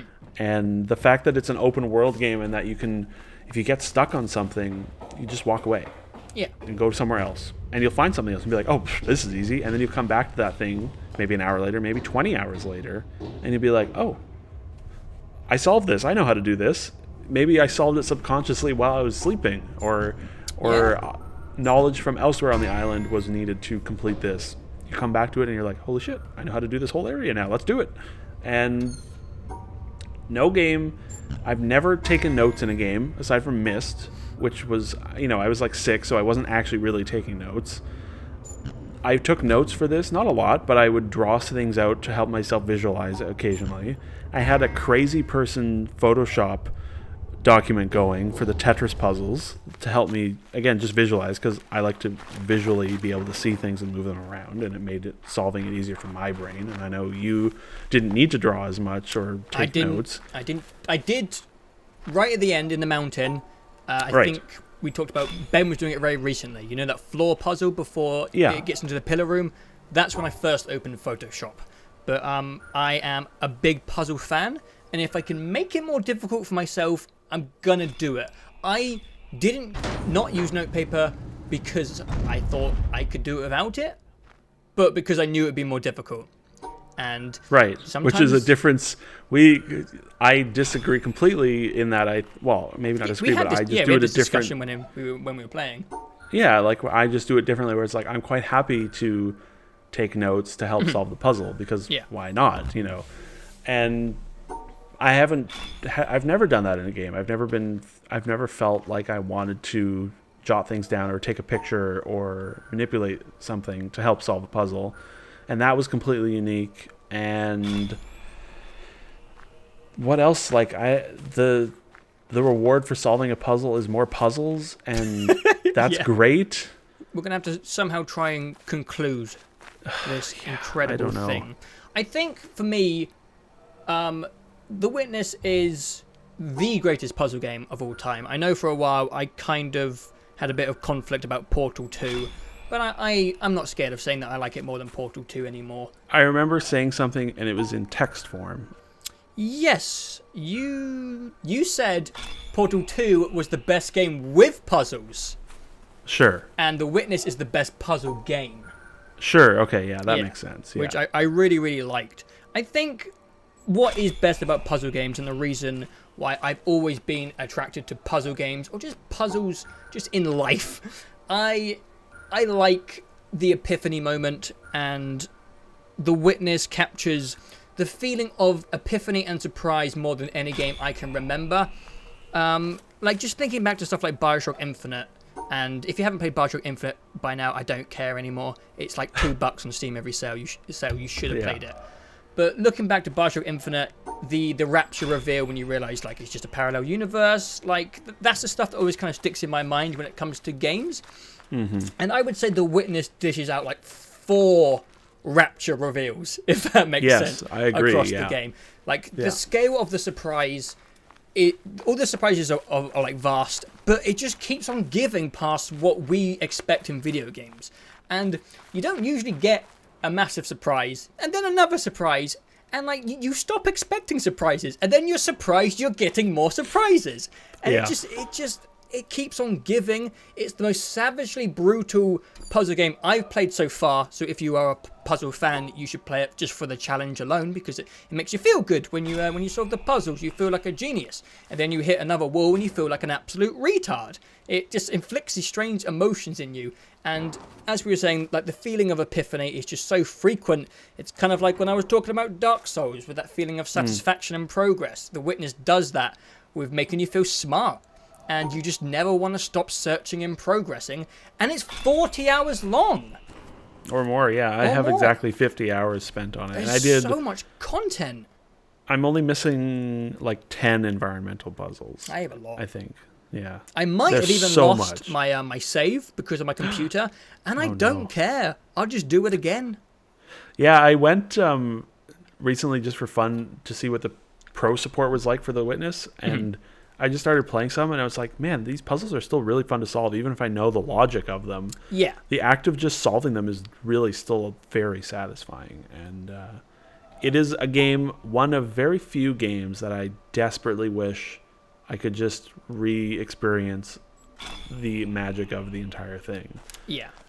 Because it is unlike anything I've played before, and the number of different emotions and exciting things in that game. It's like, it's no game has provided the experience that The Witness provided, and that is why I left it at number 1, and that's why I'm glad. I remember declaring, I remember coming into Skype or Discord or whatever it was and being like, The Witness is the best game this year. And it's January. Yeah. Yeah. Like, it was literally the first game I played this year as well. Wow. Or last year. And a year later. The first game and the best game. And a year later, I'm still thinking about it. And I want other people to play it. Like, I want it to come out on iPad so I can give it to, like, my family. I feel like no one really talked about it. Which makes me sad. I looked at it, and it only has 4,000 reviews on Steam. It's really sad. It sold enough. They said it was more. They sold it enough to be profitable, and they can make their next game do whatever they want. But like, good. It is so good and so unique. And if we were to do our best games of all time list, it would be like it would be tough. For, like, you know, we did our best of the generation a few years ago, and that's more like that's borderline like favorite games of all time list for us. And I say so. This would be like that list would get changed significantly after playing The Witness. Like, I struggle to think of a game that has provided such a unique experience, and it is like on par for me with like The Witcher 3 in terms of how much I cared for it and how strongly I will regard it for like the entirety of the rest of my life, like forever. I will look back on The Witness and be like, wow. Yeah. What a thing. It's hard enough to design like actually very creative and difficult puzzles, but it's also very difficult to pull emotions out of people. And I think Yeah. when people get invested in single-player games, it's because of them emotions. And I didn't expect a puzzle game to rock my world. And in 2016, Yeah, that's pretty much as it did. as good And as you can summarize it. It made me feel more feels than any game has done in years. What a thing it is. What a weird thing. Well done, John. And team. And team, yes. Sorry. Yeah. I like his brain. Yeah. I think that's it. I think that We wraps could up. probably just talk about The Witness for another hour, but Yes. that would be bad. That would result in too much editing for me. No one's going to hang around. But we'd No. have fun.